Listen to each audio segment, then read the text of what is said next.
கிறிஸ்துவுக்குள் பிரியமுள்ள சகோதர சகோதரிகளை நம்முடைய பிதாவாகிய தேவனாலும் கர்த்தராகிய இயேசு கிறிஸ்துவினாலும் கிருபையும் சமாதானமும் உண்டாவதாக என்கிற அன்பின் வாழ்த்துக்களையும் வணக்கத்தையும் உங்கள் அனைவருக்கும் தெரிவித்துக் கொண்டு தேவனுடைய மிகுந்த கிருபையினாலே இந்த நல்ல நாளிலே நாம் ஒன்று சேர தேவனுடைய மகா பரிசுத்தமான சகல பிரஸ்தாபத்தை பார்க்கிலும் அவர் மகிமைப்படுத்தி வைத்திருக்கிற மேன்மையும் அருமையுமான அவருடைய வார்த்தைகளை தியானிக்கும்படியாக தேவன் கொடுத்த அந்த நல்ல வாய்ப்புக்காக அவருக்கும் அவருடைய குமாரருக்கும் மகிமையை செலுத்தி கொண்டு கோத்தகிரி பகுதியில் இருக்கிற உங்கள் அன்பு சகோதர சகோதரிகளினுடைய அன்பையும் வாழ்த்துக்களையும் உங்கள் அனைவருக்கும் தெரிவித்துக் கொள்கிறேன்.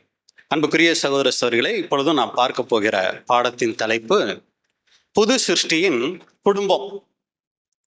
போன பாடம் விசுவாச குடும்பம் எப்படி இருக்கணும், எப்படி செயல்படணும் அப்படிங்கிறத குறித்து நம்ம பார்த்தோம். இப்போ நம்ம பார்க்க போகிறது மாம்சீக குடும்பம். நம்மளுடைய மாம்சீக குடும்பத்துல நாம எப்படிப்பட்டவர்களா இருக்கணும், அதுல விசேஷமா நீங்க பாத்தீங்கன்னா யாரை பத்தி பார்க்க போறாங்க? கணவனையும் மனைவியையும் குறித்து பார்க்க போறோம். இந்த பிரதருக்கு வேற வேலையே இல்லையா?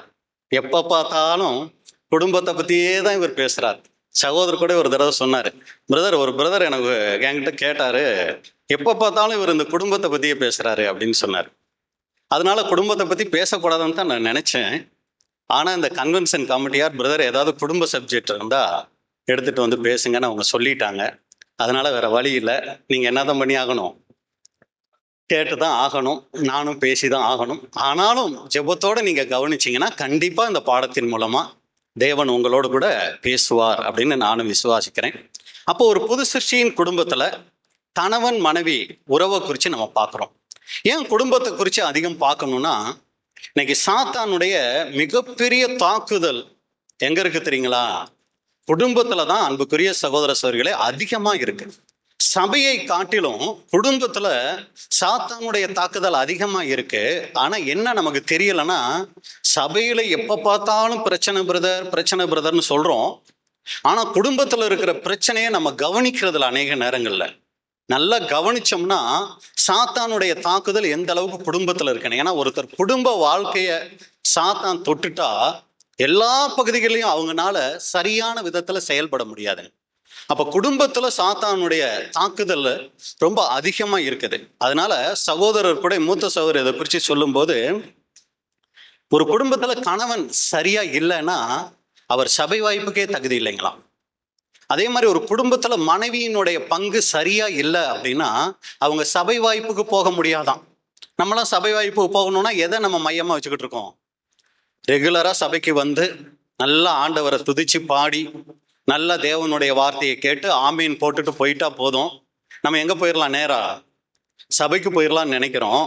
ஆனா குடும்ப வாழ்க்கைய நம்ம சரியா செய்யல அப்படின்னா நம்ம சபை வாய்ப்புக்கு தகுதியாக முடியாதுங்களாம். சகோதரருடைய எழுத்துக்கள்ல நீங்க பாத்தீங்கன்னா, சரியாக குடும்ப வாழ்க்கை நடத்த முடியாத கணவனுக்குள் சீர்பொருந்துதல் ஏற்படும் வரை இப்படிப்பட்டவனை ஜெயம் கொள்ளுகிறவன் என்று ஆண்டவர் ஏற்றுக்கொள்வார் என்று நாம் எண்ண முடியாது. இன்னொரு வகையில சொல்லணும்னா, சரியாக குடும்ப வாழ்க்கையை நடத்த முடியாத ஒரு கணவன் அவருடைய வாழ்க்கையை சரி செய்யல அப்படின்னா அவர் சபை வாய்ப்புக்கு தகுதி உள்ளவர் அப்படின்னு ஆண்டவர் ஏற்றுக்கொள்ள மாட்டார். நல்லா சொல்லுங்க பிரதர் எங்க வீட்டுக்காரருக்கு அப்படின்னோம்னா, சகோதரிகளுக்கு சகோதரர் சொல்லும் போது, அவள் காண்கிற பூலோக புருஷனுக்கு உண்மை இல்லாதவளாக இருந்தால் அது நிச்சயமாகவே காணாத பரலோக மணவாளனுக்கு உண்மை இல்லாதவளாக இருப்பதை குறிக்கும். எல்லாம் இருக்கீங்களா? தன்னுடைய கணவனுக்கிட்ட உண்மையாய் ஒரு மனைவி சரியா நடக்கல அப்படின்னா அதை ஆண்டவர் எப்படி பார்க்கிறாராம்? ஆண்டவராகி இயேசு கிறிஸ்து கிட்ட நம்ம எப்படி நடக்கிறோங்கிறத பார்க்கிறாராம். நம்ம கணவன் கிட்ட மரியாதை கொடுத்து நடந்தோம்னா அது இயேசு கிறிஸ்துவுக்கு மரியாதை கொடுத்து நடக்கிற மாதிரி. மனைவியை நல்ல விதமா நடத்தணும்னா நம்ம சபை வாய்ப்புக்கு தகுதியாகிக்கிட்டு இருக்கோம்னு அர்த்தங்க. ஆனா அன்புக்குரிய சகோதர சகோதரிகளே, இதுல நம்ம அதிக கவனங்கள் அநேக நேரங்கள்ல நம்ம வைக்கிறது இல்லை. ஆனா அன்புக்குரிய சகோதர சகோதரிகளே நல்லா கவனிக்கணும். தேவன் இந்த உலகத்துல முக்கியப்படுத்துகிற, தேவன் முக்கியமா பார்க்கிற, தேவன் கனப்படுத்துகிற, மதிக்கிற முக்கிய உறவு எதுனா கணவன் மனைவி உறவு. அதனாலதான் தேவன் முதல் அப்பா அம்மாவை உண்டாக்கல, அண்ணன் தங்கச்சிய உண்டாக்கல, யார உண்டாக்குனாருங்க? கணவன் மனைவிய உண்டாக்குனார். அப்ப ரொம்ப நம்ம கனம் பண்ண வேண்டிய உறவு இந்த உறவு. அதை குறித்து தான் நம்ம ஒரு சில நேரங்கள் நம்ம இப்ப பார்க்க போறோம். அப்ப பழைய ஏற்பாட்டிலேயே நீங்க பார்த்துட்டீங்கன்னா, முற்பிதாக்களினுடைய வாழ்க்கையை குறித்து பார்க்கும்போது அவங்களுடைய குடும்ப வாழ்க்கை தான் ஊழியமா பார்க்கப்பட்டுச்சுங்க. ஆபிரகாமை எடுத்துக்கிட்டீங்கன்னா, அவர் தேவனை குறித்து யாருக்கும் பெருசா சொன்ன மாதிரி பதிவுகள் இல்லை. அவர் தேவனுக்குன்னு ஏதாவது தேவாலயம் கட்டினாரா அப்படின்னா அப்படியும் நம்ம பார்க்கல. தேவனுக்குன்னு ஏதாவது பெரிய வேலைகள் செஞ்சாரானா பதிவுகள் அப்படி இல்லை. சரிங்களா? ஆனா அன்புக்குரிய சகோதர சகோதரிகளே, நாம இன்னைக்கு செய்து கொண்டிருக்கிறது போல அவங்க பெரிய ஊழியங்கள்லாம் எதையும் செஞ்சதில்லை. ஆனா ஆண்டவர் அவங்களை குறித்து எப்படி தெரியுங்களா சொன்னாரு? ஆதியாகமம் 26ஆம் அதிகாரம் 24வது வசனம். ஆதியாகமம் 26:24. அன்று ராத்திரியிலே கர்த்தர் அவனுக்கு தரிசனமாகி, நான் உன் தகப்பனாகிய ஆபிரகாமுடைய தேவன், பயப்படாதே, நான் உன்னோட கூட இருந்து என் ஊழியக்காரனாகிய ஆபிரகாமின் நிமித்தம் உன்னை ஆசீர்வதித்து உன் சந்ததியை பெருக பண்ணுவேன் என்றார். பாருங்க, இங்க ஆபிரகாம் என்னன்னு சொல்றாரு? என் ஊழியக்காரனாகிய ஆபிரகாமின் நிமித்தம் நான் என்ன பண்ணுவேன்? உன்னை ஆசீர்வதிப்பேன். மகன் கிட்ட சொல்றாரு, உங்க அப்பா நிமித்தம் நான் உன்னை ஆசீர்வதிப்பேன். ஏன் அப்படின்னா, உங்க அப்பா சாதாரண ஆள் இல்ல, என்னுடைய ஊழியக்காரன். அப்ப பாருங்க, ஆபிரகாம் ஏதாவது ஆண்டவருக்கு ஊழியம் செஞ்சாரா? நமக்கு தெரியல. பலிபீடங்கள் கட்டினாரு, பலி செலுத்தினாரு, இதை நம்ம பார்க்கிறோம். தன்னுடைய ஒரே பேரான குமாரனையும் பலி செலுத்தினார். எல்லாம் குடும்ப சம்பந்தப்பட்ட விஷயங்கள். ஆனா அவரை சொல்லும் போது ஊழியக்காரன்கிறாரு. இன்னொரு இடத்துல பாருங்க, ஆதியாகமம் 20ஆம் அதிகாரம் 7வது வசனம். ஆதியாகமம் 20:7. அந்த மனுஷனுடைய மனைவியை அவனிடத்திற்கு அனுப்பிவிடு, அவன் ஒரு தீர்க்கதரிசி. பாருங்க, ஆபிரகாமை பத்தி தான் சொல்றாரு. அவர் யாராம்? ஒரு தீர்க்கதரிசி. அப்ப அன்புக்குரிய சகோதர சகோதரிகளே, தங்களுடைய குடும்ப வாழ்க்கையிலேயே அவங்க வாழ்ந்த விதம் ஊழியமாக பார்க்கப்பட்டது. இதைத்தான் புதிய ஏற்பாட்டு காலத்துல இவங்களுக்கு நீங்க பிள்ளைங்களா இருக்கணும்னா இவங்கள மாதிரி இருக்கணும் அப்படின்னு சொல்லி அப்போஸ்தலன் பேதுரு சொல்றாரு. 1 பேதுரு 3ஆம் அதிகாரம் 5, 6. 1 பேதுரு 3, 5 மற்றும் 6. இப்படியே பூர்வத்தில் தேவனிடத்தில் நம்பிக்கையாயிருந்த பரிசுத்த ஸ்திரீகளும் தங்களுடைய புருஷர்களுக்கு கீழ்ப்படிந்து தங்களை அலங்கரித்தார்கள். தங்கள் புருஷனுக்கு கீழ்ப்படிந்து தங்களை அலங்கரித்தார்கள். அடுத்த வசனம். அந்தபடியே சாராள் ஆபிரகாமை ஆண்டவன் என்று சொல்லி அவனுக்கு கீழ்ப்படிந்திருந்தாள். பாருங்க, 4 செவுத்துக்குள்ள நடந்த விஷயம். 4 செவருக்குள்ள சாராள் ஆபிரகாமை என்னன்னு கூப்பிட்டாங்களாம். அப்ப இன்னைக்கு தேவன் நம்ம வாழ்க்கையை பதிவு பண்றாருன்னு வைங்க. ராஜ்யத்துல வரப்போகிற ஜனங்களுக்கு இந்த அம்மா இவங்க வீட்டுக்காரரை என்னன்னு தெரியுமா கூப்பிடுவாங்க? இந்தா வா, இந்தா இதை செய் அப்படின்னு சொல்லி பதிவு செய்வாங்களா? வாங்க போங்கன்னு பதிவு செய்வாரா? மாமா அப்படின்னு பதிவு செய்வாரா? ஆண்டவனேன்னு பதிவு செய்வாரா? அன்புக்குரிய சகோதரர்களே, நாம நம்ம வீட்டுக்காரரை எப்படி கூப்பிடுறோம்? எனக்கு தெரிஞ்சு சாரா எப்படி கூப்பிட்டுருப்பாங்கன்னா, உள்ளத்தின் ஆழத்துல இருந்து தான் ஆண்டவரேன்னு கூப்பிட்டுருப்பாங்க. நம்ம வெளியில ஒரு சமயம் கூப்பிட்டுருவோம், உள்ளுக்குள்ள என்னன்னு நினைச்சு கூப்பிடுறோம். ரொம்ப கவனமா இருக்கணுங்க நம்மளுடைய வாயின் வார்த்தைகளில். இது பழைய ஏற்பாட்டுல நம்ம பார்க்கிறோம். புதிய ஏற்பாட்டுல பார்க்கும்போது அப்போஸ்தலன் பவுல் விசேஷமா நிருபங்கள்ல கணவன் மனைவியை குறித்து அநேக ஆலோசனைகள் கொடுத்திருக்கிறாரு. அடுத்து நீங்க பாத்தீங்கன்னா சபையின் பொறுப்பாளர்கள் இவங்களை தேர்ந்தெடுக்கும் போது என்னன்னு சொல்றாரு அப்படின்னு சொல்லி பாத்தீங்கன்னா, 1 தீமோத்தேயு 3ஆம் அதிகாரம் 4வது வசனம். 1 தீமோத்தேயு 3:4. தன் சொந்த குடும்பத்தை நன்றாய் நடத்துகிறவனும் தன் பிள்ளைகளை சகல நல்லொழுக்கம் உள்ளவர்களாக கீழ்ப்படிய பண்ணுகிறவனுமாய் இருக்க வேண்டும். தன் சொந்த குடும்பத்தை நன்றாய் நடத்துகிறவனும். இது இன்னொரு மொழிபெயர்ப்புல பாத்தீங்கன்னா, தன்னுடைய குடும்பத்தை சிறந்த விதத்தில் நடத்துகிறவராகவும். அவரை தான் நீங்க என்ன பண்ணணும்னா, ஒரு சபையினுடைய பொறுப்பாளரா கண்காணியா நீங்க என்ன பண்ணணும்னா தேர்ந்தெடுக்கணும். இன்னொரு வசனம் கூட பாருங்க, 1 தீமோத்தேயு 3ஆம் அதிகாரம் 5வது வசனம். 1 தீமோத்தேயு 3:5. ஒருவன் தன் சொந்த குடும்பத்தை நடத்த அறியாதிருந்தால் தேவனுடைய சபையை எப்படி விசாரிப்பான்?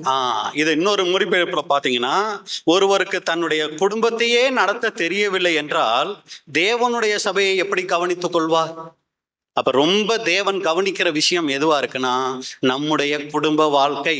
1 தீமோத்தேயு 5:8. 1 தீமோத்தேயு 5:8 ஒருவன் தன் சொந்த ஜனங்களையும் விசேஷமாக தன் வீட்டாரையும் விசாரியாமல் போனால் அவன் விசுவாசத்தை மறுதலித்தவனும் அவிசுவாசியிலும் கெட்டவனுமாய் இருப்பான். பாருங்க, இது ரொம்ப கடினமா இருக்கு இந்த வார்த்தை. எந்த லிஸ்ட்ல தெரியுங்களா நம்மள வைக்கிறாரு? இவங்க இவ்வளவு சத்தியம் கேட்டவங்க, இவங்க இவ்வளவா சபை வாய்ப்புக்காக பிரயாசம் எடுத்தவங்க, அப்படியெல்லாம் அவர் பார்த்தாலும் தன்னுடைய சொந்த குடும்பத்தை சரிங்களா சரியா அவர் விசாரிக்கல அப்படின்னா, இது இன்னொரு மொழிபெயர்ப்புல வாசிக்கிறேன் பாருங்க. ஒருவன் தன்னை நம்பி இருக்கிறவர்களை, முக்கியமாக தன்னுடைய குடும்பத்தில் இருக்கிறவர்களை கவனித்து கொள்ளவில்லை என்றால் அவன் விசுவாசத்தை விட்டவனாகவும் விசுவாசத்தில் இல்லாதவனை விட மோசமானவனாகவும் இருப்பானாம். எவ்வளவு தேவனுடைய வார்த்தை எவ்வளவு நம்மளை எச்சரிக்குது அப்படிங்கிறத நம்ம அங்க பார்க்கிறோம். அப்ப அன்புக்குரிய சகோதர சகோதரிகளே, இதுல இருந்து நம்ம புரிஞ்சுக்கிற காரியம் என்னன்னா, தேவன் நம்ம செய்யற எல்லா ஊழியங்களை காட்டிலும், நல்லா கவனிங்க, தேவன் நாம் செய்கிற எல்லா ஊழியங்களை காட்டிலும் குடும்ப உறவுல நாம எப்படி இருக்கிறோங்கிறத ரொம்ப அக்கறை உள்ளவரா, ரொம்ப கவனம் உள்ளவரா அவர் அதுல இருக்கிறார். அதனாலதான் இயேசு கிறிஸ்து உவமையா சொல்லும் போது விளக்க கொளுத்தி வசனம் வாசிடலாம். மத்தேயு 5:15. விளக்கை கொளுத்தி மரக்காலால் மூடி வைக்காமல் விளக்கு தண்டின் மேல் வைப்பார்கள், அப்பொழுது அது வீட்டிலுள்ள யாவருக்கும் வெளிச்சம் கொடுக்கும். ஆனா இன்னைக்கு விளக்கு என்ன பண்ணுது அப்படின்னு சொல்லி பாத்தீங்கன்னா, தெருவுல போற வர்றவங்களுக்கெல்லாம் வெளிச்சம் கொடுக்குது. யாருக்கு கொடுக்க மாட்டேங்குது? வீட்டுல இருக்கிறவங்களுக்கு கொடுக்க மாட்டேங்குது. அப்ப விளக்கினுடைய பயன் என்ன அப்படின்னா, முதலாவது வீட்டில் உள்ள யாவருக்கும் வெளிச்சம் கொடுக்கணும். நான் சத்தியத்துக்கு வந்துட்டேன், மகா பரிசுத்தமான விசுவாசத்துல இருக்கிறேன் அப்படின்னு நம்ம சொன்னோம்னா அதனுடைய அர்த்தம் எங்க வெளிப்படணும் தெரியுங்களா? நம்ம குடும்பத்துல வெளிப்படணுங்க. நம்ம குடும்பத்துல இருக்கிற மனைவி சொல்லணும், என் கணவன் சத்தியத்துல இருக்கிறாருங்க. அதே மாதிரி கணவன் சொல்லணும், என் மனைவி சத்தியத்துல இருக்கிறாங்க, அவங்க படிக்கிற சத்தியம் உண்மை, அவங்க போய்கிட்டு இருக்கிற சபை உண்மையிலேயே உண்மையான ஒரு சபைக்கு தான் அவங்க சத்தியத்துல வராதவங்கள சொல்றேன்.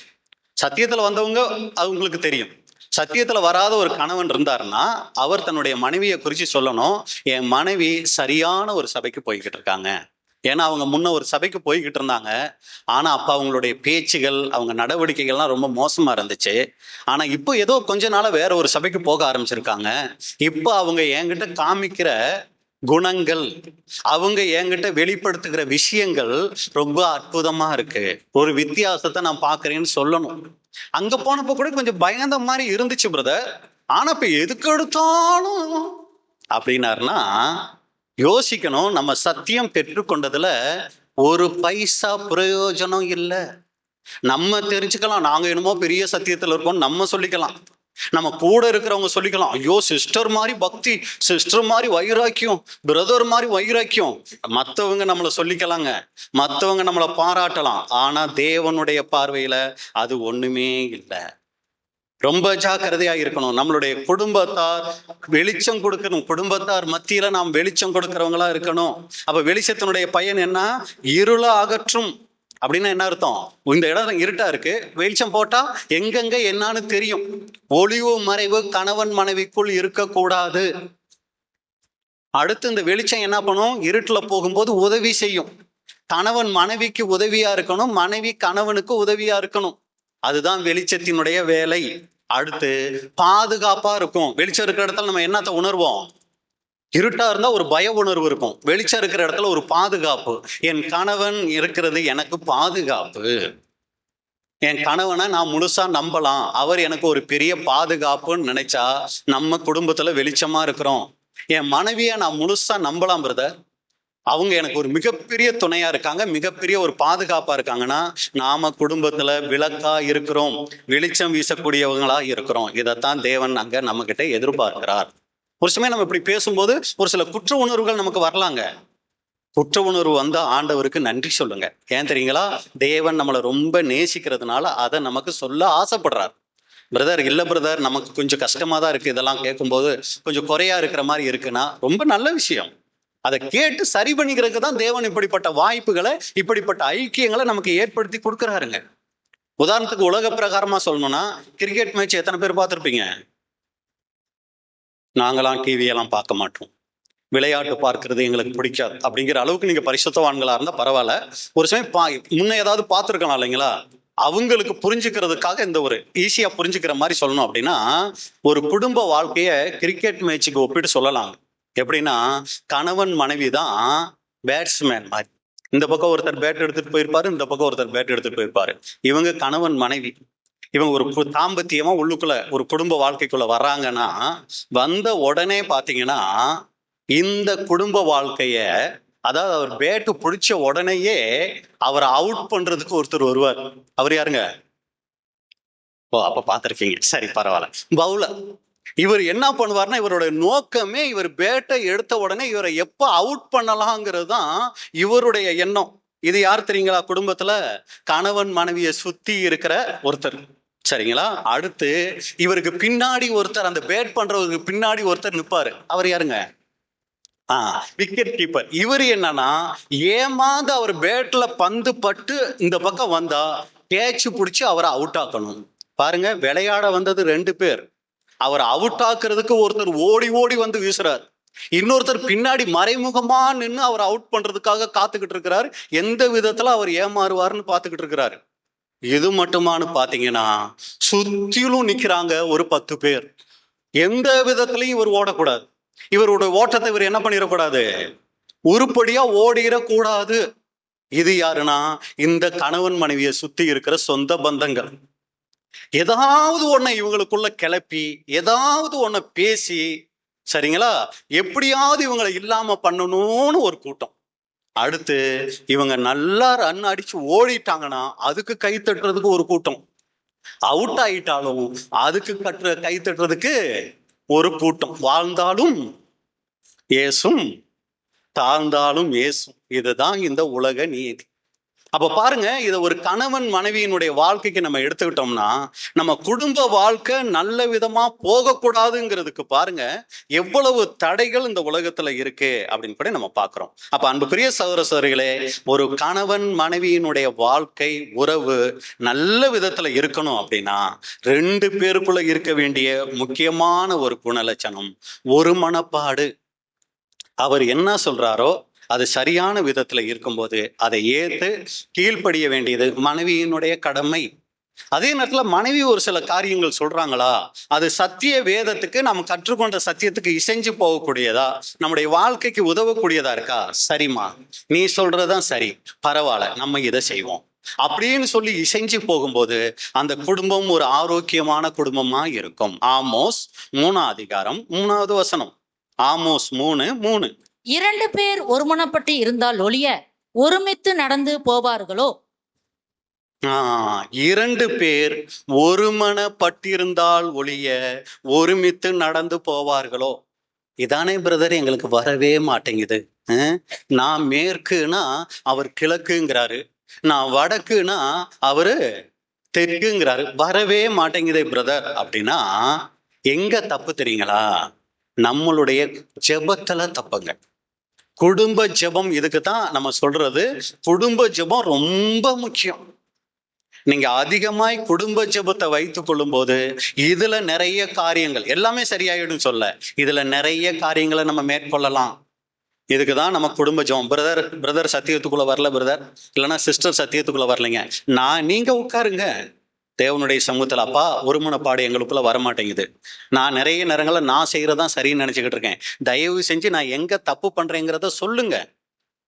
தேவனுடைய சமூகத்துல ஜெபிக்கணுமே விட்டுட்டு, அக்கா எங்க வீட்டுக்காரரு எது கேட்டாலும் எதுக்கு மோனையாவே பேசிட்டு இருக்கிறார், அங்க கேட்டோம்னா எதுக்கு பதில் வராது. தேவன் தான் நமக்கு இதுக்கு சரியான ஆலோசனை கொடுக்கக்கூடியவர். ஏன்னா அவங்களுடைய குணம், அவங்களுடைய செயல்பாடுகள் எப்படி, அவங்களை எதுக்கு நமக்கு துணையாய் கொடுத்தாருங்கிறது எல்லாமே தேவனுக்கு தான் தெரியும். அப்ப தேவனுக்கிட்ட நம்ம போகும்போதுதான் இதுக்குரிய பதில்களையும், ஏன்னா நிறைய நேரங்களில் அன்புக்குரிய சகோதர சகோதரிகளே, என் கணவனுக்கும் எனக்கும் ஒத்து வர மாட்டேங்குதுன்னா இதுல சரி செய்ய வேண்டிய பகுதி எந்த பக்கம் தெரியுங்களா அதிகமா இருக்கும்? யாரு சொல்றோமோ அவங்க சைடு தான் சரி செய்ய வேண்டிய நிறைய விஷயங்கள் இருக்கும். அது தேவ சமூகத்துக்கு போய், தேவனே என்னை ஆராய்ந்து பாரும், வேதனை உண்டாக்கும் வழி என்னிடத்தில் உண்டோ என்று பார்த்து என்னை நித்திய வழியில நடத்தும்னு நம்ம அழுது ஜெபிக்கும் போது, முடிஞ்சா நம்ம அடிக்கடி சொல்ற விஷயம், ஒரு ஃபாஸ்டிங் போடுங்க. ஒரு நேரம் ஃபாஸ்டிங் போட்டு ஜெபம் பண்ணுங்க. ஏன்னா இதான் ரொம்ப முக்கியம். குடும்பத்துல கணவன் மனைவி உறவு சரியில்லைன்னா மீதி எல்லாமே சீர்கெட்டு போயிடும். இதுக்காக நீங்க தேவனுடைய சமூகத்துல காத்திருந்து ஜெபிச்சு குடும்ப வாழ்க்கையை புதுப்பிச்சு எந்தெந்த இடத்துல தேவன் மன்னிப்பு கேட்க சொல்றாரோ, எந்தெந்த இடத்துல உங்களுக்கு குற்றங்களை சரி செய்யணும்னு சொல்றாரோ சரி பண்ணுகிறது குடும்ப வாழ்க்கைக்கு அது ஆரோக்கியமா இருக்கும். அப்ப அன்புக்குரிய சகோதர சகோதரிகளே, ஒரு மனப்பாடுங்கிறது ரொம்ப அவசியம். ஆனா அன்புக்குரிய சகோதரர்கள், எனக்கு நம்ம பார்க்கும்போது திருமணம் ஆயிட்ட கொஞ்ச நாட்களுள்ளேயே பிரச்சனைகள் வந்துடுது. கணவன் ஒரு பக்கம் போயிடுறாரு, மனைவி ஒரு பக்கம் போயிடுறாங்க. மனைவி அப்பா அம்மா வீட்டுக்கு போனாங்கன்னா நான் வரமாட்டேன், நீ இதெல்லாம் சரி பண்ணு, அப்பதான் நான் வருவேன் நின்னுக்குறாங்க. அதே மாதிரி கணவன் எனக்கெல்லாம் கூப்பிடவே வேண்டாம், அவ எனக்கு வேண்டாம், நான் இப்படியே இருந்துட்டு போறேன். இப்படி இருந்தாலே நான் ஆவிக்குரிய ஜீவிதத்துல பாருங்க, அதுக்கு உதாரணத்துக்கு இதை வம்புக்கு இழுத்துக்கிறது. இப்படி இழுத்தா நான் ஆவிக்குரிய ஜீவிதத்துல ரொம்ப நல்லா இருக்கேன், கூட இருந்தா என்னால ஜெபிக்க முடியல. ரொம்ப ரொம்ப தப்பு அன்புக்குரிய சகோதர சகோதரிகளே. அதுக்கு தான் நம்ம இப்ப என்ன பண்ண போறோம்னா, ஒரு தேவனுடைய பிள்ளையின் பொது சிஷ்யின் குடும்ப வாழ்க்கை சிறப்பாக அமைகிறதுக்கு, தேவனுடைய நாமம் மகிமைப்படும்படி வாழ்றதுக்கு நாம என்ன செய்யலாம் அப்படின்னு சொல்லி ஒரு சில ஆலோசனைகள் நம்ம பார்க்கலாங்களா? இல்ல பொறுமையோடு கேட்ட உங்களை பார்க்கலாம், சரிங்களா? அப்ப அன்புக்குரிய சகோதர சகோதரிகளே, முதல் காரியம், ஒரு கணவன் மனைவியினுடைய வாழ்க்கை சிறப்பா இருக்கணும் அப்படின்னா அவங்களுக்குள்ள இருக்க வேண்டிய முக்கியமான குணலட்சணம் அக்கறை. குடும்பத்து மேல அக்கறை இருக்கணும். நீங்க எல்லாரும் இந்த புக்கை வாங்கியிருப்பீங்கன்னு நினைக்கிறேன். முன்னாடி அங்க ரிசப்ஷன்ல வச்சிருக்கிறாங்க. இந்த புக்கு வாங்காதவங்க தயவு செஞ்சு இந்த புக்கை வாங்குங்க. வாங்கிட்டு இதுல கடைசி பக்கம் இருக்கு, இந்த ஒரு பக்கம் இருக்கு, இந்த பக்கத்துல இருக்கிறத தயவு செஞ்சு எப்ப படிக்கணும்? இது முடிஞ்ச பின்னாடியும் படிக்கணும், டெய்லி படிக்கணும். முடிஞ்ச வரைக்கும் டெய்லி நீங்க என்ன பண்ணுங்கன்னா இதை நீங்க படிங்க. என்ன இதுல எழுதி இருக்குன்னு நான் சொல்லிடுறேன். கிறிஸ்துவின் சிந்தனையை கொண்ட உண்மையான கிறிஸ்தவ கணவன், ட்ரூ கிறிஸ்டியன் ஹஸ்பண்ட், தன் மனைவியை அன்புடன் நேசிப்பான். எதுக்கு இதை பார்க்கிறோம்? கணவன் மனைவிக்குள்ள இருக்க வேண்டிய முக்கியமான குணலட்சணம் அக்கறை. குடும்பத்து மேல அக்கறை இருக்கணும். இப்ப நம்ம பார்க்கிறோம், அவர் தன்னுடைய மனைவியை அன்போடு நேசிப்பான், அவளை போற்றுவான், அவளை பராமரிக்கிறான், அவளுக்கு தேவையானவற்றை வழங்கவும் தாம் உடன்படிக்கை செய்துள்ளதை நினைவில் வைத்திருப்பான். அது உடல் சார்ந்த தேவைகளுக்கு மட்டுமல்ல, அவளுடைய இருதயத்தையும் பாசத்தையும் ஊட்டுவதற்குமான பொறுப்பையும் உட்படுத்துகிறது. இப்படிப்பட்ட கணவன் உணவு, உடை, இருப்பிடம் போன்ற தேவைகள் மற்றும் வசதிகளை மற்றும் வழங்கியதாலேயே தன் கடமையை நிறைவேற்றி விட்டதாக எண்ண மாட்டான். என்ன வேணும்? மேரேஜ் பண்ணிட்டேன், ட்ரெஸ்ஸு கேட்டால் பண்டிகைக்கு ட்ரெஸ் எடுத்து தரேன், கன்வென்ஷனுக்கு ட்ரெஸ் எடுத்து தரேன், நேரத்துக்கு நேரம் எல்லாம் வாங்கி போட்டுறேன், அப்புறம் என்ன இவங்களுக்கு இன்னும் நான் என்ன செய்யணும் அப்படின்னு நினைக்க மாட்டான். மாறாக தன் மனைவியின் மன, ஒழுக்க மற்றும் ஆவிக்குரிய நலன்களையும் கவனிக்க வேண்டிய கடமை தனக்கு இருப்பதை உணருவான். நேரம் கொடுத்து பேசணும், நான் உங்களுக்கு ஏதாவது செய்ய வேண்டியது இருக்குதா அப்படின்னு சொல்லி உட்கார்ந்து கேட்கிறவங்க தான் புது சிருஷ்டியின் ஒரு உண்மையான புது சிருஷ்டி கணவன். இந்த சத்தியம் கேட்டு இங்க வந்து உட்கார்ந்துட்டு போறதுனாலயோ இல்ல ஊழியங்கள் நம்ம செஞ்சிடறதுனாலயோ நம்ம அந்த லிஸ்ட்ல வந்துட மாட்டோம். மனைவியினுடைய கடமைகள் என்னங்கிறத விசாரிக்கணும். குடும்ப கடமைகள் மற்றும் கவலைகளில் அவள் நேரம் முழுவதுமாக மூழ்கி விடுவதில் அவன் திருப்தி அடைய மாட்டான். ஆனால் தன் திறனுக்கு ஏற்றவாறு அவளுடைய மனதை, அவளுடைய இருதயத்தை வளர்ப்பதற்கு முயற்சிப்பான். குடும்பத்தில் தன் தலைமை பொறுப்பை பயன்படுத்தி, நான் தான் தலை அப்படிங்கிறத பயன்படுத்தி அவளுக்கு ஆவிக்குரிய ஐக்கியம் மற்றும் சத்தியத்தை ஆராய்வதற்கு போதுமான நேரம் கிடைக்குமாறு குடும்ப காரியங்களை ஒழுங்குபடுத்துவான். அப்படின்னா என்ன பிரதர், என்னமோ வாட்சமா இருந்துச்சு, என்ன சொல்ல வரீங்க அப்படின்னா, மனைவி செய்யற வேலையில கணவனும் பங்கெடுத்து கொஞ்சம் வேலைகள் செஞ்சு கொடுத்து அந்த மனைவிக்கு ரெஸ்ட் கொடுப்பாரு. எதுக்கு தெரியுங்களா? எதுக்குங்க? டிவி பார்க்கறதுக்கு இல்ல, சரிங்களா? தூங்குறதுக்கு இல்ல, அவங்க ஜெபிக்கிறதுக்கும் வேதம் வாசிக்கிறதுக்கும் ஆவிக்குரிய புத்தகங்களை படிச்சு வளர்றதுக்கும் அவர் நேரம் ஒதுக்கி கொடுப்பார். நாம அப்படி இருக்கணும். இப்ப என்ன பண்றோம்? புக்கை வாங்கிட்டோம், இதை படிச்சுட்டோம், அதோட முடிச்சிடுறது இல்லைங்க. இது மனைவிகளுக்கும் பொருந்தும். அவங்க அதே மாதிரி கணவனுக்கு எல்லா வகையிலும் துணையா இருக்கணும். ஏன்னா கொஞ்சம் வேலை செஞ்சு கொடுத்துட்டாருங்கிறதுக்காக என்ன பண்ணிடக்கூடாது, ரெகுலர் ஆக்கிடக்கூடாது. சரிங்களா? இதுல நீங்க பாத்தீங்கன்னா தீர்மான அட்டை நமக்கு கொடுத்துருப்பாங்க. அதையும் இந்த புத்தகத்திலேயே சகோதரர்கள் நம்ம ஏற்பாடு பண்ணி கொடுத்துருக்குறாங்க. இதுல என்ன பண்ணோம்னா, கணவனும் மனைவியும் ஃபர்ஸ்ட் ஒரு காலம் இருக்கு இல்லைங்களா, என் குடும்பத்துக்கு நான் செய்ய வேண்டிய பணியை சரிவர செய்தேன். ஒவ்வொரு நாளும் என்ன பண்ணுங்க, ரவுண்டு பண்ணி அதை இது பண்ணுங்க, ஃபில் பண்ணி பாருங்க. எத்தனை நாள் நம்ம பண்ணியிருக்கோங்கிறத ஒரு மாசத்துல ஒரு தடவை எடுத்து பாருங்க, 2 மாசத்துக்கு பாருங்க, அப்புறம் ஒரு வருஷம் பார்க்கும்போது ஓரளவுக்கு அதை ஃபில் பண்ணி இருந்தாலே நாம குடும்ப வாழ்க்கையில அந்த புது சிருஷ்டியின் கணவன் இல்லைன்னா புது சிருஷ்டியின் மனைவிங்கிற அந்த ஒரு காரியத்தை நிறைய நிறைவேற்றிருப்போம். நம்ம குடும்பத்துல ஒரு சமாதானம் வந்திருக்கும். நம்ம குடும்பமே ஒரு குட்டி பரலோகமா மாறி இருக்கும். இது சரியாகாம மற்ற எதை சரி பண்ணியும் பிரயோஜனம் இல்லை அன்புக்குரிய சகோதர சரி. அப்ப முதலாவது தேவை அக்கறை. கணவன் குடும்பத்து மேல அக்கறை எடுக்கணும். எப்ப பார்த்தாலும் ஊழியன்னு மனைவியை கவனிக்காம போக கூடாது. அதே மாதிரி மனைவி சத்தியத்துக்குள்ள வந்த கணவனா இருக்கலாம், வராத கணவனா இருக்கலாம். நீங்க வீட்டுல எல்லாம் பாத்துக்கோங்க, நான் போறேன் பிரேயருக்கு. கணவனுக்கு செய்ய வேண்டிய கடமைகளை சரிவர செய்யாம இருக்கக்கூடாது. அது ஊழியம் இல்ல, அது அட்டுழியம். ரொம்ப ஜாக்கிரதையா இருக்கணும் அன்புக்குரிய சகோதர சகோதரிகளே. அதுல இந்த அக்கறையில ரொம்ப கவனிக்க வேண்டிய ஒரு விஷயம், எல்லாம் இருக்கீங்களா? நல்லா கவனிங்க. திருமணம் ஆயிடுச்சுன்னா இன்னைக்கு நிறைய பேர் செய்கிற தவறு என்ன தெரியுங்களா? கணவன் அவங்க பெற்றோருக்கு ரொம்ப முக்கியத்துவம் கொடுப்பார் திருமணமான பிறகு. மனைவி திருமணமான பிறகு அவங்க பெற்றோருக்கு ரொம்ப முக்கியத்துவம் கொடுப்பாங்க. இது நல்ல விஷயமா கெட்ட விஷயமா? நல்ல விஷயம் போல இருக்கும், ஆனா இது தவறு. எந்த வகையில தவறுனா, பெத்தவங்க ரொம்ப முக்கியம் தாங்க, அவங்க கவனிக்கப்படத்தக்கவர்கள், கணத்துக்குரியவர்கள் தான். ஆனா திருமணமான பின்னாடியும் இவங்க மேல கவனம் செலுத்தணும். ஆனா தன்னுடைய துணையை காட்டிலும், எல்லாம் இருக்கீங்களா, தன்னுடைய துணையை காட்டிலும் அவங்க மேல என்ன பண்ணக்கூடாதுன்னா அக்கறை எடுக்கக்கூடாது. துணையினுடைய அனுமதியோட அக்கறை செலுத்துறது. ஒரு சமயம் வளர்த்தவங்க, ஒரு சமயம் வந்த பெண்ணோ இல்ல ஆணோ அவ்வளவு விருப்பம் இல்லைன்னா ஒரு புது சிருஷ்டி அப்படி இருக்க மாட்டாங்க. அவங்க அவங்களுடைய பெற்றோரை நல்ல விதத்துல கவனமா பார்ப்பாங்க, வளர்ப்பாங்க.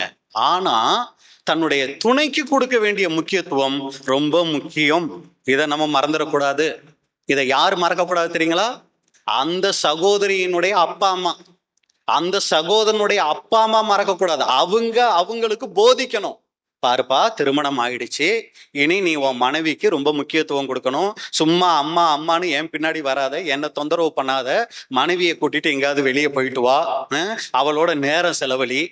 எப்ப பார்த்தாலும் கல்யாணம் ஆனதும் போதும் எப்ப பார்த்தாலும் அவ பின்னாடியே சுத்துறான் அப்படி சொல்லாதீங்க, சொல்லுங்க. அப்ப அந்த குடும்பத்துல சமாதானம் இருக்கும். சரிங்களா? அதே மாதிரி பெண்ணை பெற்றவர்கள் பாருமா, இனிதான் அது உன்னுடைய குடும்பம், நீ எல்லாம் எங்களுக்கு பண்ணுன ரொம்ப சந்தோஷம்தான். இப்போ உன் கணவன் மேல அக்கறை செலுத்து, அடுத்து உன் கணவனுடைய பெற்றோர் மேல அக்கறை செலுத்து, அப்புறம் வா எங்க கிட்ட. இப்படி சொல்லும் போது அந்த குடும்பம் ரொம்ப ஆசீர்வாதமா இருக்கும். அப்ப அக்கறை முதலாவது தன்னுடைய துணையின் மீது செலுத்தணும். 2வது அக்கறை கடன் வாங்குற விஷயத்துல குடும்பத்துல இதை தவிர்க்கணும். கணவனும் மனைவியும் ஒரு பொருத்தனை பண்ணணும். நான் கூடிய சீக்கிரம் இந்த 2026 வருஷத்துல எனக்கு இருக்கிற கடன்களை முடிக்கணும்னு ஒரு தீர்மானம் எடுக்கணும். இதுக்கு கணவன் தீர்மானம் எடுத்து மனைவி தீர்மானம் எடுக்கலைன்னா குழப்பம். ஒரு சமயம் மனைவி தீர்மானம் எடுத்து கணவன் தீர்மானம் எடுக்கலைன்னா குழப்பங்கள் வரும். முடிவு எடுக்கணும். 2 பேரும் ஒத்த முடிவெடுத்து நம்மளுடைய வாழ்க்கையில கடன் இல்லாம வாழ்றதுக்கு எந்த அளவுக்கு நம்ம வாழலாம். ஏன்னா வசனம் சொல்லுது, ஒருவருக்கு ஒருவர் அன்பு காட்டுறதை விட வேற எதுலையும் நீங்க என்ன பண்ணாதீங்க, கடன் படாதிருங்கள்னு சொல்லுது. அப்ப நம்ம என்ன பண்ணணும்னா, கடன் இல்லாத வாழ்க்கைக்கு நம்ம என்னங்க பண்ணலாம்னு சொல்லி 2 பேரும் பேசி என்ன பண்ணணும்னா அங்க முடிவெடுக்கணும். 3வது அக்கறை செலுத்த வேண்டியது சேமிக்கிற விஷயத்துல.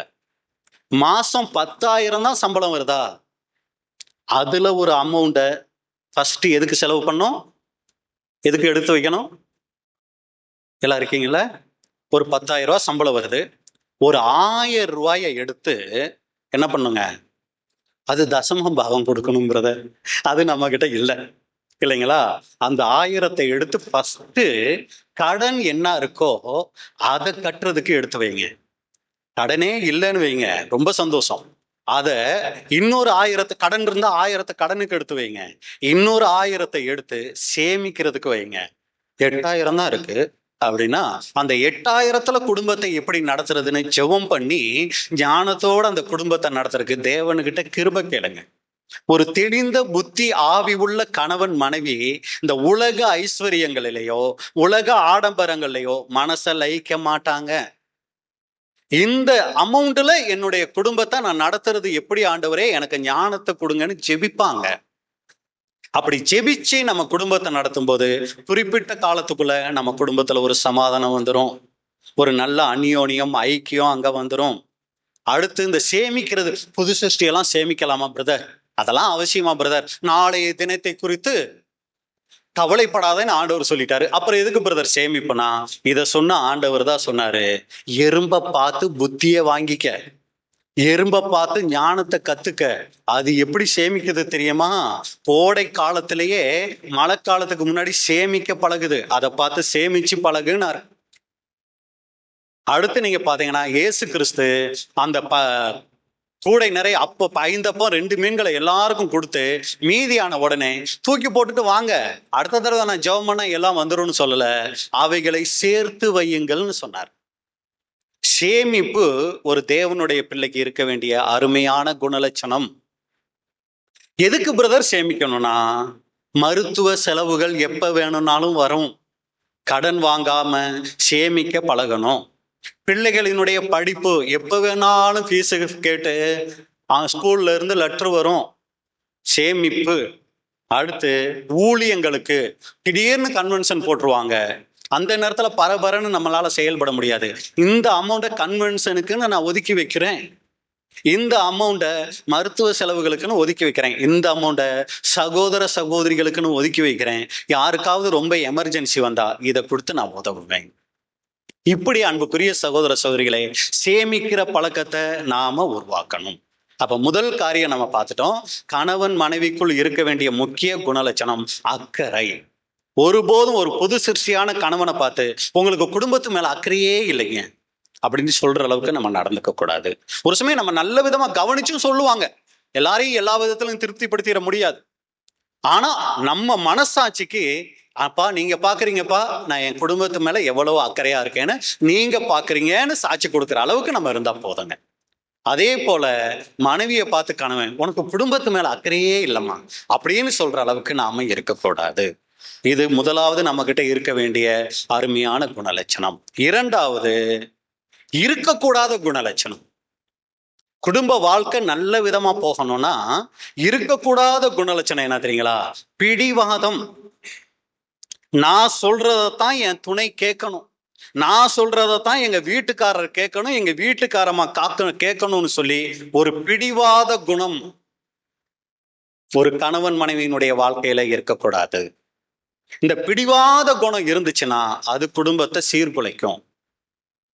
கல்யாணம் பண்ணுனதுல இருந்து பிரதர் எதுக்கெடுத்தாலும் நான் தான் சாதிச்சு நிக்கிறது பிரதர் அப்படின்னா இது கல்யாணத்துக்கு அப்புறம் வந்தது இல்லைங்க, சின்ன வயசுல இருந்தே வந்த ஒரு சுபாவம். அப்பா அம்மா கிட்ட எனக்கு அந்த சின்ன இந்த பொம்மை கார்லாம் இருக்குல்ல, எனக்கு அந்த காரை வாங்கி கொடுன்னு தலையில அடிச்சுக்கிட்டு ஏன்னு கத்திக்கிட்டு இருந்தது. அந்த அம்மா ஐயோ இது கத்து தாங்க முடியல இந்தா அப்படின்னு வாங்கி கொடுத்தா அந்த குழந்தை பழகிக்குது.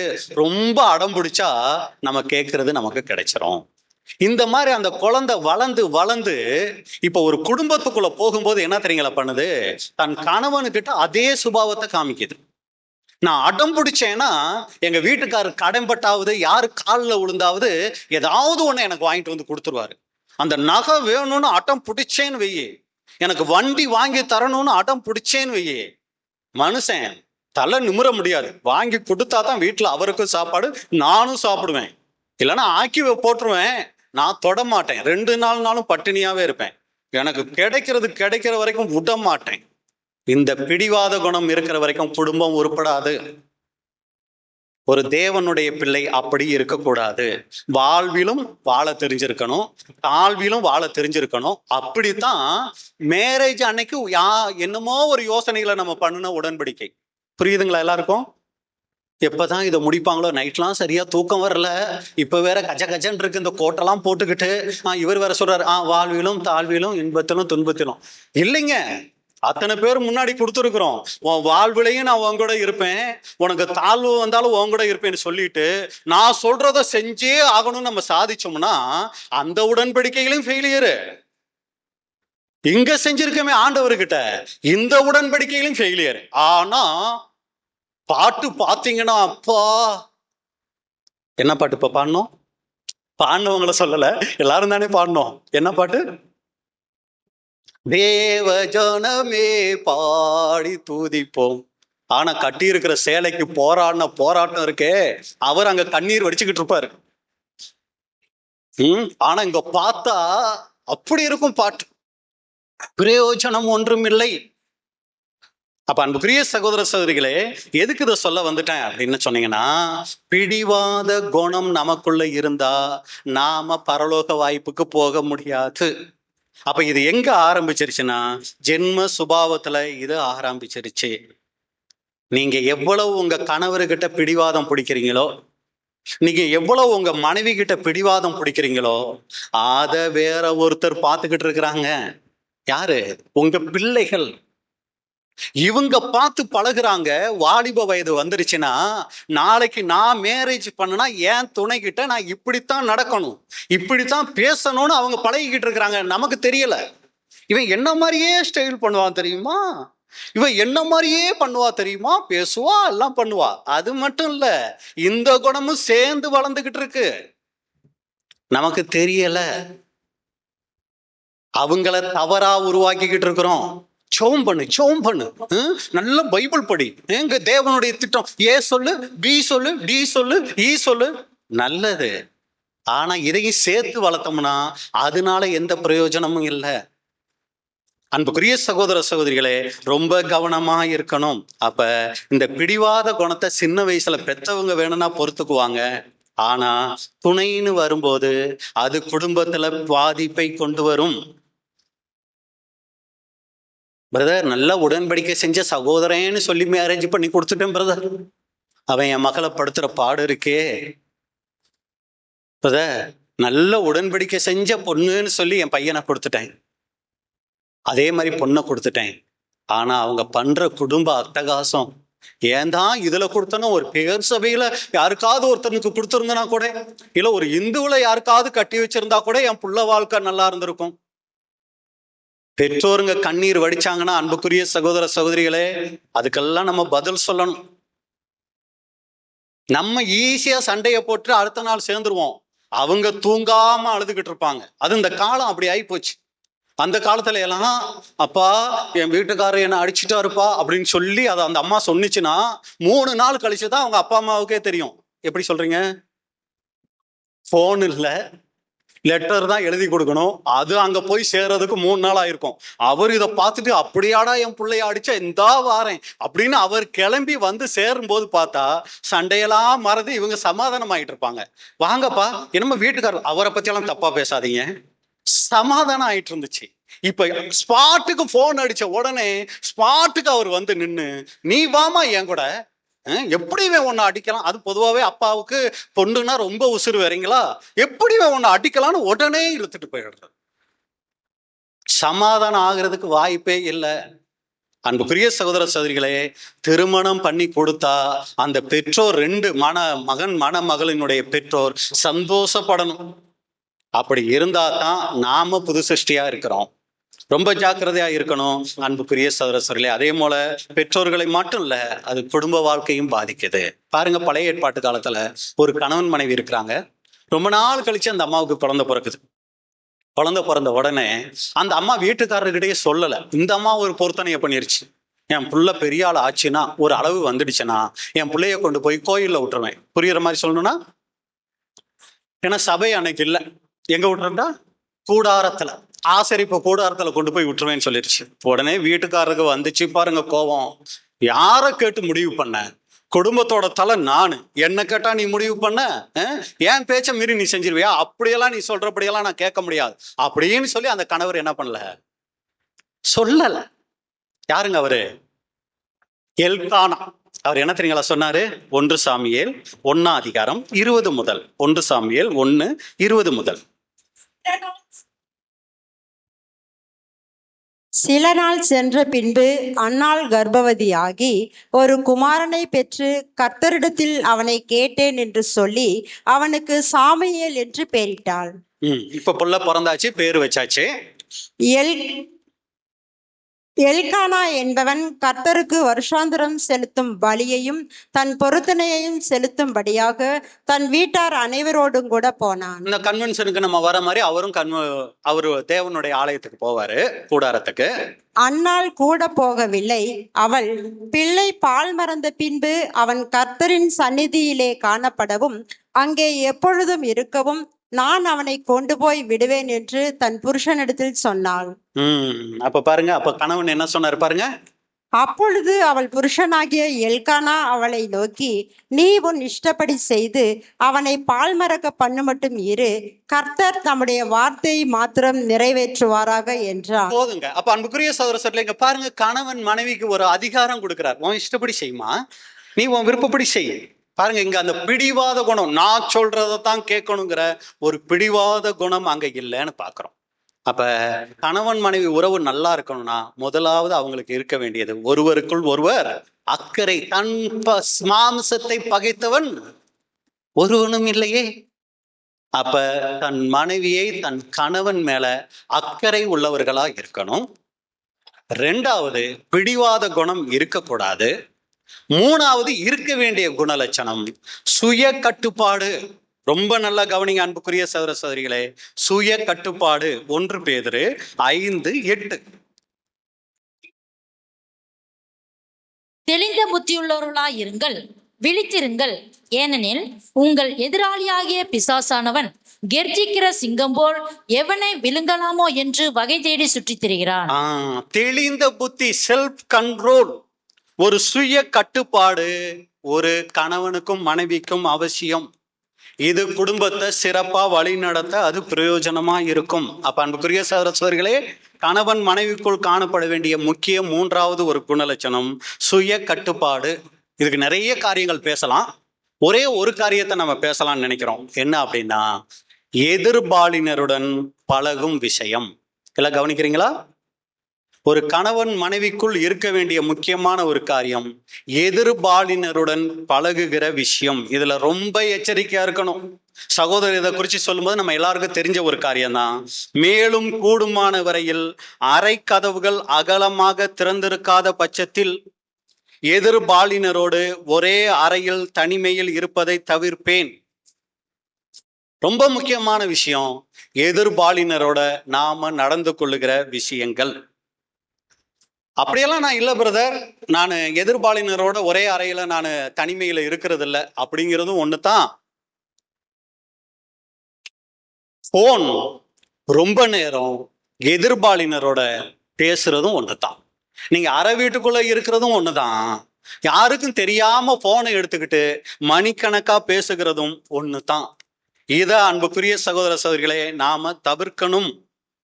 இதுல ஊழியம் செய்யக்கூடிய சகோதரர்களுக்கான ஒரு தாழ்மையான ஆலோசனை, சகோதரர்களுக்கான தாழ்மையான ஆலோசனை, ஊழியத்துக்கு எங்கு சென்றாலும் கூடுமானவரை மனைவியோட போங்க, அது உங்களுக்கு பாதுகாப்பு.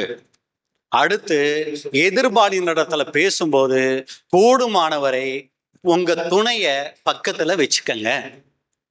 ஒரு சமயம் பிரதர் நான் மட்டும்தான் சத்தியத்துக்குள்ள வந்திருக்கிறேன், இல்ல பிரதர் நம்ம வீட்டுல குழந்தைங்களாம் இருக்காங்க, மனைவி பிள்ளைகளை எல்லாம் பார்க்கணும், நம்ம மட்டும்தான் ஊழியத்துக்கு போக முடியுது, ரொம்ப நல்லது.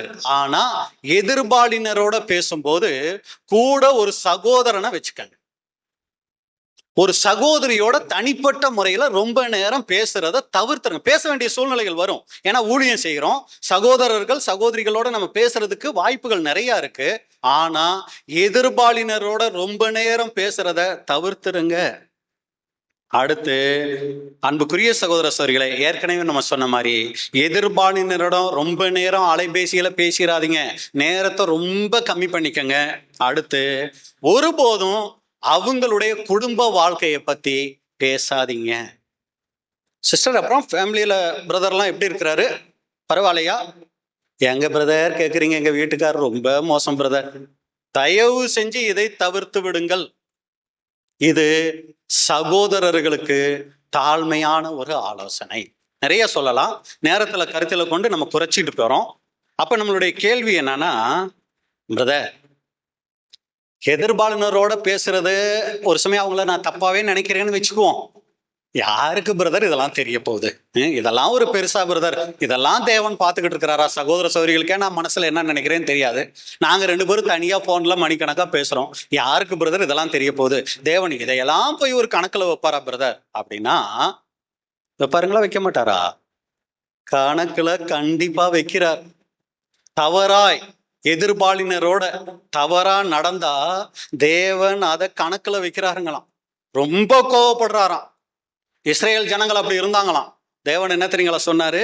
பாருங்க என்ன சொல்றாருன்னு. எரேமியா 5ஆம் அதிகாரம் 8-9. எரேமியா 5, 8 மற்றும் 9.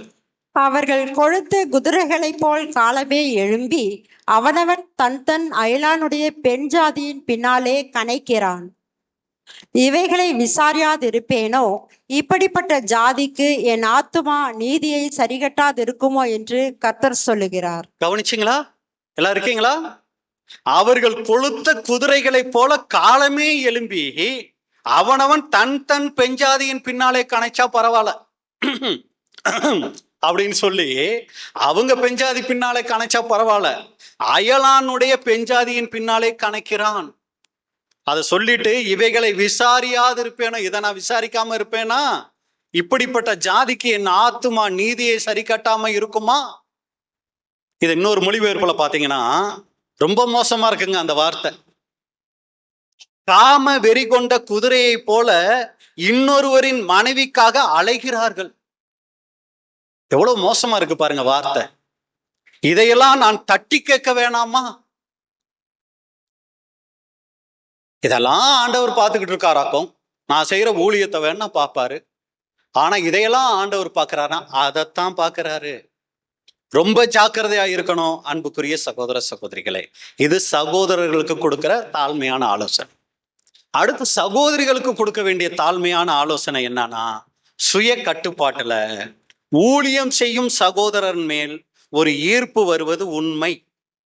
நல்ல தேவனுடைய வார்த்தையை பகிர்ந்துக்கிறாங்க, நல்லா ஊழியம் செய்யறாங்கன்னா அவங்க மேல சகோதரிகளுக்கு ஒரு மரியாதை, ஒரு கணம், நம்மளுடைய உடன் சகோதரன்கிற ஒரு எண்ணம் வர்றது தப்பு கிடையாது. ஆனா நல்ல ஞாபகத்துல நீங்க வச்சுக்க வேண்டிய விஷயம் என்னன்னா, அவரும் நம்ம போல ஒரு சாதாரண சகோதரன் தான். சத்தியம் பேசிட்டதுனால அவர் ஒன்றும் தேவதூதன் கிடையாது. அவரும் நம்மளை போல ஒரு சாதாரண சகோதரன் தான். அவரும் விழுந்து போன இந்த மாம்சத்துல தான் இருக்கிறாரு. அவரு சத்தியம் பேசுறதுனால எந்த பற்றும் இல்லாத துறவி கிடையாது. நல்ல கவனிங்க, அவர் சத்தியம் பேசுறதுனால எந்த பற்றுமே இல்லாத ஒரு துறவி கிடையாது. சத்தியம் பேசக்கூடிய சகோதரர்களை கனம் பண்றது தவறு கிடையாது. அதுல ஞானம் அவசியம். உங்க சொந்த குடும்ப விஷயங்களை எல்லாம் மற்ற சகோதரர்கள்கிட்ட பகிர்ந்துக்காதீங்க. உங்க சபை எல்டர் இருக்கிறாரா, அவர்கிட்ட ஒரு தகப்பனா அவர் இருக்கும்போது, உங்க குடும்பத்தை தூற்றி திரிகிற எல்டரா இருந்துட்டாருன்னா தயவு செஞ்சு சொல்லாதீங்க. அவர் ஒரு தகப்பன் ஸ்தானத்துல இருக்கிறாருன்னா அவர்கிட்ட போயிட்டு தாழ்மையோட உங்க குடும்ப விஷயத்தை நீங்க பாருங்க. ஏன்னா அவரு உங்களுக்காக அவர் உத்தரவாதி. ஏதோ ஒரு கன்வென்ஷன்ல வந்து சப்ஜெக்ட் பேசிட்டு போறாருங்கிறதுக்காகவோ, இல்லை எங்கேயோ ஒரு ஆடியோ கேட்டு ரொம்ப நல்லா இருக்குங்கிறதுக்காகவோ சகோதரர்களை கனம் பண்ணுங்க. பிரதர், இந்த சப்ஜெக்ட் வந்து எங்களுக்கு ரொம்ப பிரயோஜனமா இருந்துச்சு, ரொம்ப ரொம்ப நல்லது, அது அந்த சகோதரனை உற்சாகப்படுத்தும். குடும்ப விஷயங்களை பேசுறத தயவு செஞ்சு தவிர்த்துருங்க. ஏன்னா அவர் தேவ தூதன் அல்ல. அதே மாதிரி ஊழியத்துக்கு வருகிற சகோதரர்களை கூடுமான வரைக்கும் வீட்டுல தங்க வைக்கிறத முடிஞ்ச வரைக்கும் தவிர்த்துருங்க. ஒரு ரூம் ஏற்பாடு பண்ணி அவருக்கு கொடுங்க. அதே மாதிரி வாலிப பிள்ளைகள், ஐயோ இந்த பிரதருக்கு பரிமாறுனா என் பிள்ளைக்கு எங்கேயாவது ஒரு நல்ல மாப்பிள்ளை பார்த்து தருவாருன்னு சொல்லி வாலிப பிள்ளைகளை பரிமாற விடுறதையெல்லாம் தவிர்த்துருங்க. அப்படியெல்லாம் செஞ்சுதான் நம்ம பிள்ளைக்கெல்லாம் மேரேஜ் ஆகணும் இல்லை, தேவன் எல்லாவற்றையும் பார்த்துக்குவார். ரொம்ப ஜாக்கிரதையா இருக்கணும். சகோதரிகள் சகோதரர்கள் கிட்ட நடந்து கொள்கிற விஷயத்துல அவங்களும் நம்மளை போல ஒரு பலவீன சரீரத்துல இருக்கிறவங்க நினைங்க. தேவையில்லாத காரியங்களை பேசுகிறத விட்டுருங்க. போன் எடுத்துக்கிட்டு உங்க குடும்பத்தை பத்தியும் உங்க குடும்பத்துல இருக்கிற தவறான காரியங்கள் பத்தியும் எங்கேயோ சம்பந்தமில்லாத ஒருத்தர்கிட்ட எல்லாம் சொல்றதை அவாய்ட் பண்ணிட்டு, எவ்வளவு சொல்லணும்னு ஆசை வருதோ அவ்வளவையும் தேவ சமூகத்துல அப்பா கிட்ட சொல்லுங்க. அது மிகப்பெரிய ஆசீர்வாதம். அடுத்து நீங்க பாத்தீங்கன்னா, அருமையான சகோதர சகோதரிகளே, நம்மளுடைய குடும்ப வாழ்க்கை சிறப்பா இருக்கணும்னா கணவன் மனைவிக்குள்ள இருக்க வேண்டிய அடுத்த ஒரு 4வது குணலட்சணம் பாராட்டுதல். சின்ன சின்ன விஷயத்துக்கும் பாராட்டுங்க. ரொம்ப நல்லா இருந்துச்சுமா, தேங்க்ஸ்மா. ஒரு சாரி கட்டுறாங்களா, நல்லா அழகா இருக்கு. இந்த மாதிரிலாம் அவங்கள சின்ன சின்ன, ஏன்னா தேவன் அப்படித்தான் படைச்சிட்டாருங்க. கணவனுக்கு மனைவியை படைக்கும் போதே எப்படி அவங்கள உருவாக்கி இருக்கிறார்னா, இந்த கணவனுடைய ஒவ்வொரு சின்ன சின்ன அங்கீகரிப்பையும் தேடக்கூடிய அளவுக்கு தான் அந்த மனைவியை படைச்சிருக்கிறார். இதை நம்ம யோசிக்கிறதே இல்லைங்க. ஆனா தேவன் அப்படி படைச்சிருக்கிறார். சின்ன சின்ன விஷயத்தையும் அவங்கள பாராட்டி பாருங்க. அந்த மனைவி தன்னுடைய கணவனுக்கு ரொம்ப அன்பா இருப்பாங்க. எதையுமே கண்டுக்கிறது இல்ல. சும்மா ஏதோ ஒரு ட்ரெஸ்ஸை வாங்கி போட்டுடுறது, இல்லைன்னா அவங்க வாங்கிட்டு வந்தா கூட அதை பார்க்கறது இல்ல கண்ணு கொடுத்து. இப்படியெல்லாம் இருந்துகிட்டு நம்ம செய்கிற மற்ற காரியங்கள் எல்லாம் பெருசு இல்லை. மனைவியை உற்சாகப்படுத்தணும். கொஞ்சம் சாப்பாடு உப்பு இருந்துருச்சா, சரி பரவாயில்லமா, ஆனா உப்பு மட்டும் கொஞ்சம் ஜாஸ்தி. கொஞ்சம் கம்மியா இருந்துச்சா பரவாயில்லமா, இன்னும் கொஞ்சம் உப்பு போட்டா நல்லா இருக்கும். இப்படி சொல்லி என்ன பண்ணுங்கன்னா, அவங்களை ஒவ்வொரு சின்ன சின்ன காரியங்களுக்கும் உற்சாகப்படுத்துங்க. அதோட மட்டும் இல்ல அன்புக்குரிய சார், உங்க கணவனையும் சின்ன சின்ன விஷயங்களுக்கு உற்சாகப்படுத்துங்க. நான் அடிக்கடி சொல்ற விஷயம் தான், ஒரு சகோதரனை உலகமே உற்சாகப்படுத்தி அவங்க மனைவி உன்னை போய் கல்யாணம் பண்ணேன்ட்டா அவர் செத்த மனுஷன்தான். அதே நேரத்துல உலகமே அந்த சகோதரனை பகைச்சு, நான் இருக்கேங்க உங்க கூட, நீங்க எதுக்கு கவலைப்படுறீங்க, நான் இருக்கேன்ல, போதுங்க, அவர் உலகத்தையே ஜெயிச்சிருவாரு. வித்தியாசம் உங்களுக்கு புரியுதா? உலகமே அவரை நல்ல ஒரு சகோதரன் சொல்லி பாராட்டி மனைவி அவரை அங்கீகரிக்கலன்னு வைங்களே, அந்த சகோதரன் ஒரு நடைப்பிணமா தான் அந்த உலகத்துல இருப்பாரு. அதே நேரத்துல அந்த மனைவி அவருக்கு சப்போர்ட்டா நின்னுட்டா, யாரு எதிர்த்துட்டாலும் தைரியமா நிப்பாருங்க.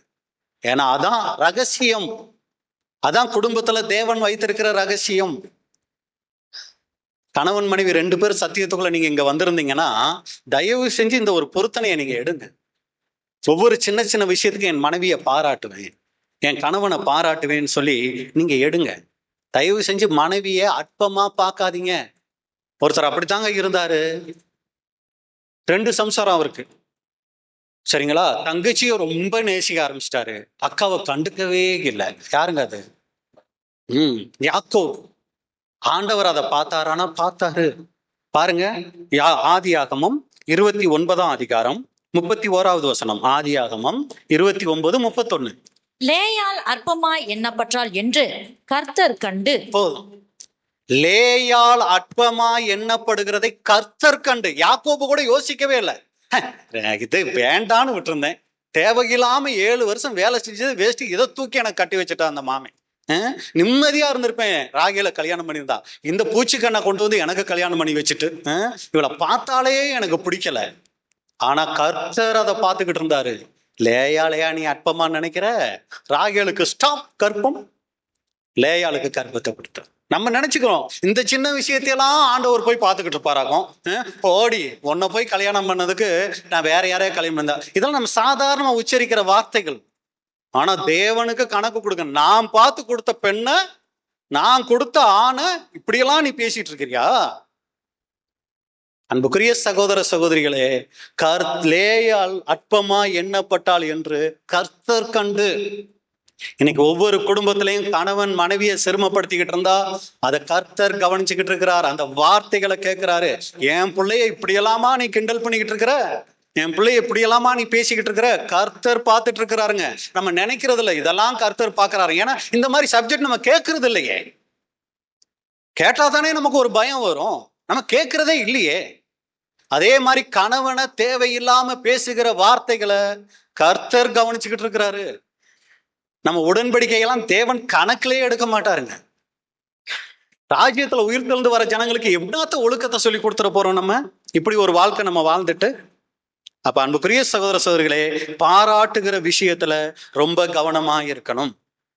அடுத்து 5வது, மறைத்தல். உங்க குடும்ப வாழ்க்கை சிறப்பா அமையணும்னா உங்க துணையிடம் கூடுமான வரை, நல்லா கவனிங்க, கூடுமான வரை எதையும் மறைக்காதீங்க.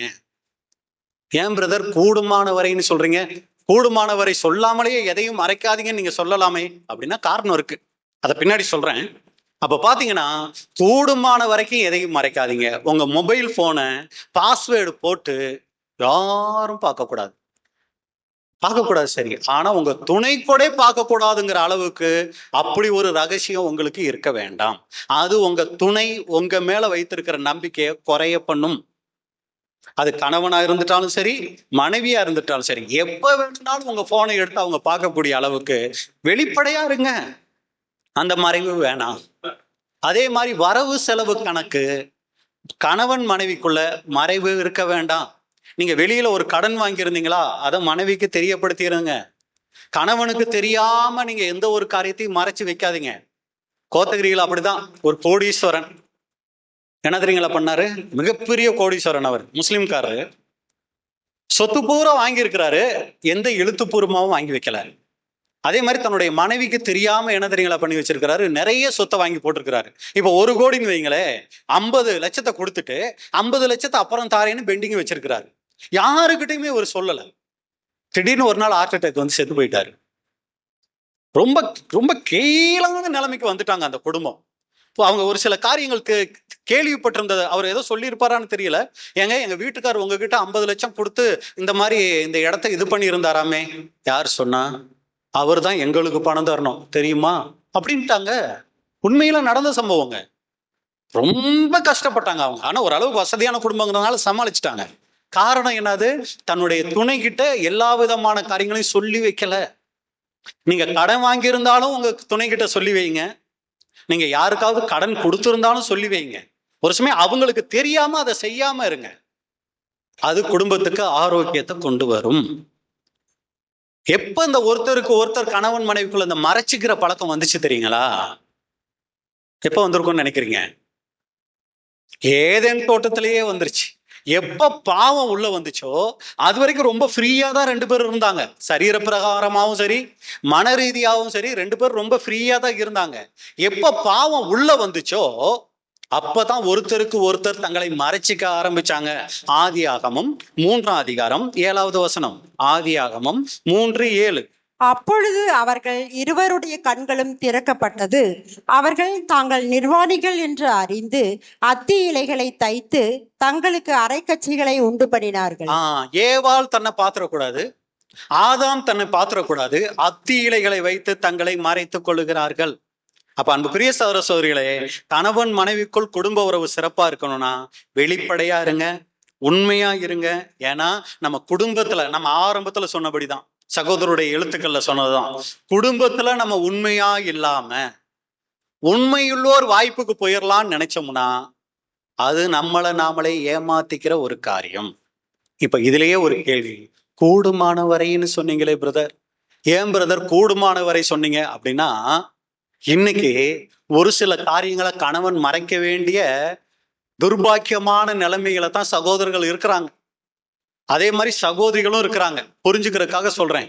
ஒரு அப்பா அம்மா இருக்கிறாங்க, ஒரே பெண் பிள்ளை.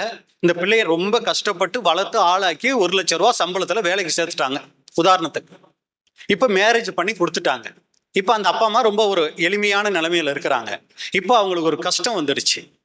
இப்ப யாரு ஹெல்ப் பண்ணணும்?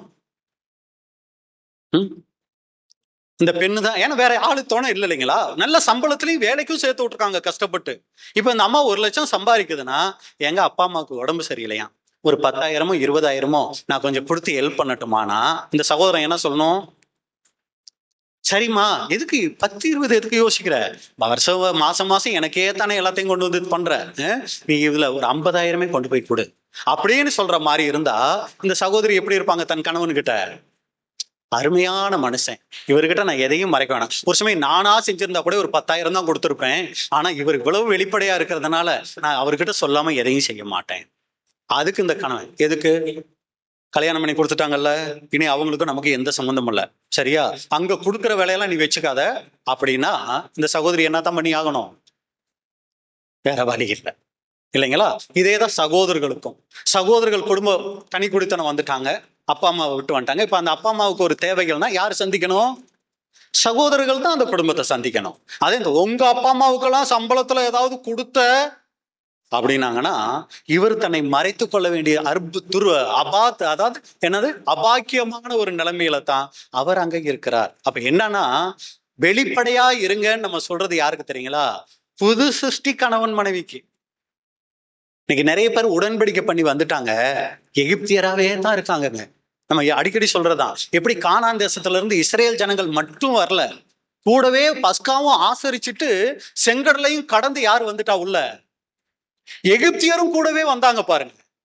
இந்த எகிப்தியர் ஏன்னா அந்த எகிப்து தேசத்துல இருக்கும் போதே மேரேஜ் பண்ணிட்டாங்க, வேற வழியே இல்லை. இவங்களும் பஸ்கா ஆசரிச்சாங்க, செங்கடல்ல கடந்தாங்க, மதுரை தண்ணீரை குடிச்சாங்க, மண்ணா சாப்பிட்டு கூடவே வந்துகிட்டு இருக்கிறாங்க. புத்தி மட்டும் மாறவே இல்லை.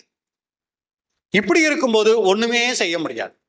அப்ப என்ன பண்ணும்னா புது சிருஷ்டிகளாய் இருக்கும்போது இந்த ஒரு ஒளிவு மறைவு தன்மை அங்க இருக்காது. அன்புக்குரிய சகோதர சகோதரிகளே, பாருங்க, பழைய ஏற்பாட்டு காலத்துல இருந்த ரூத், அந்த அம்மாவே தன்னுடைய மாமியாருக்கு அவ்வளோ ஒரு உண்மைத்தன்மையா இருந்திருக்காங்கன்னா சபை வாய்ப்பே அடைய போகிற நாம நம்முடைய குடும்பத்துல ஒரு மருமகளா எப்படி இருக்கணும்?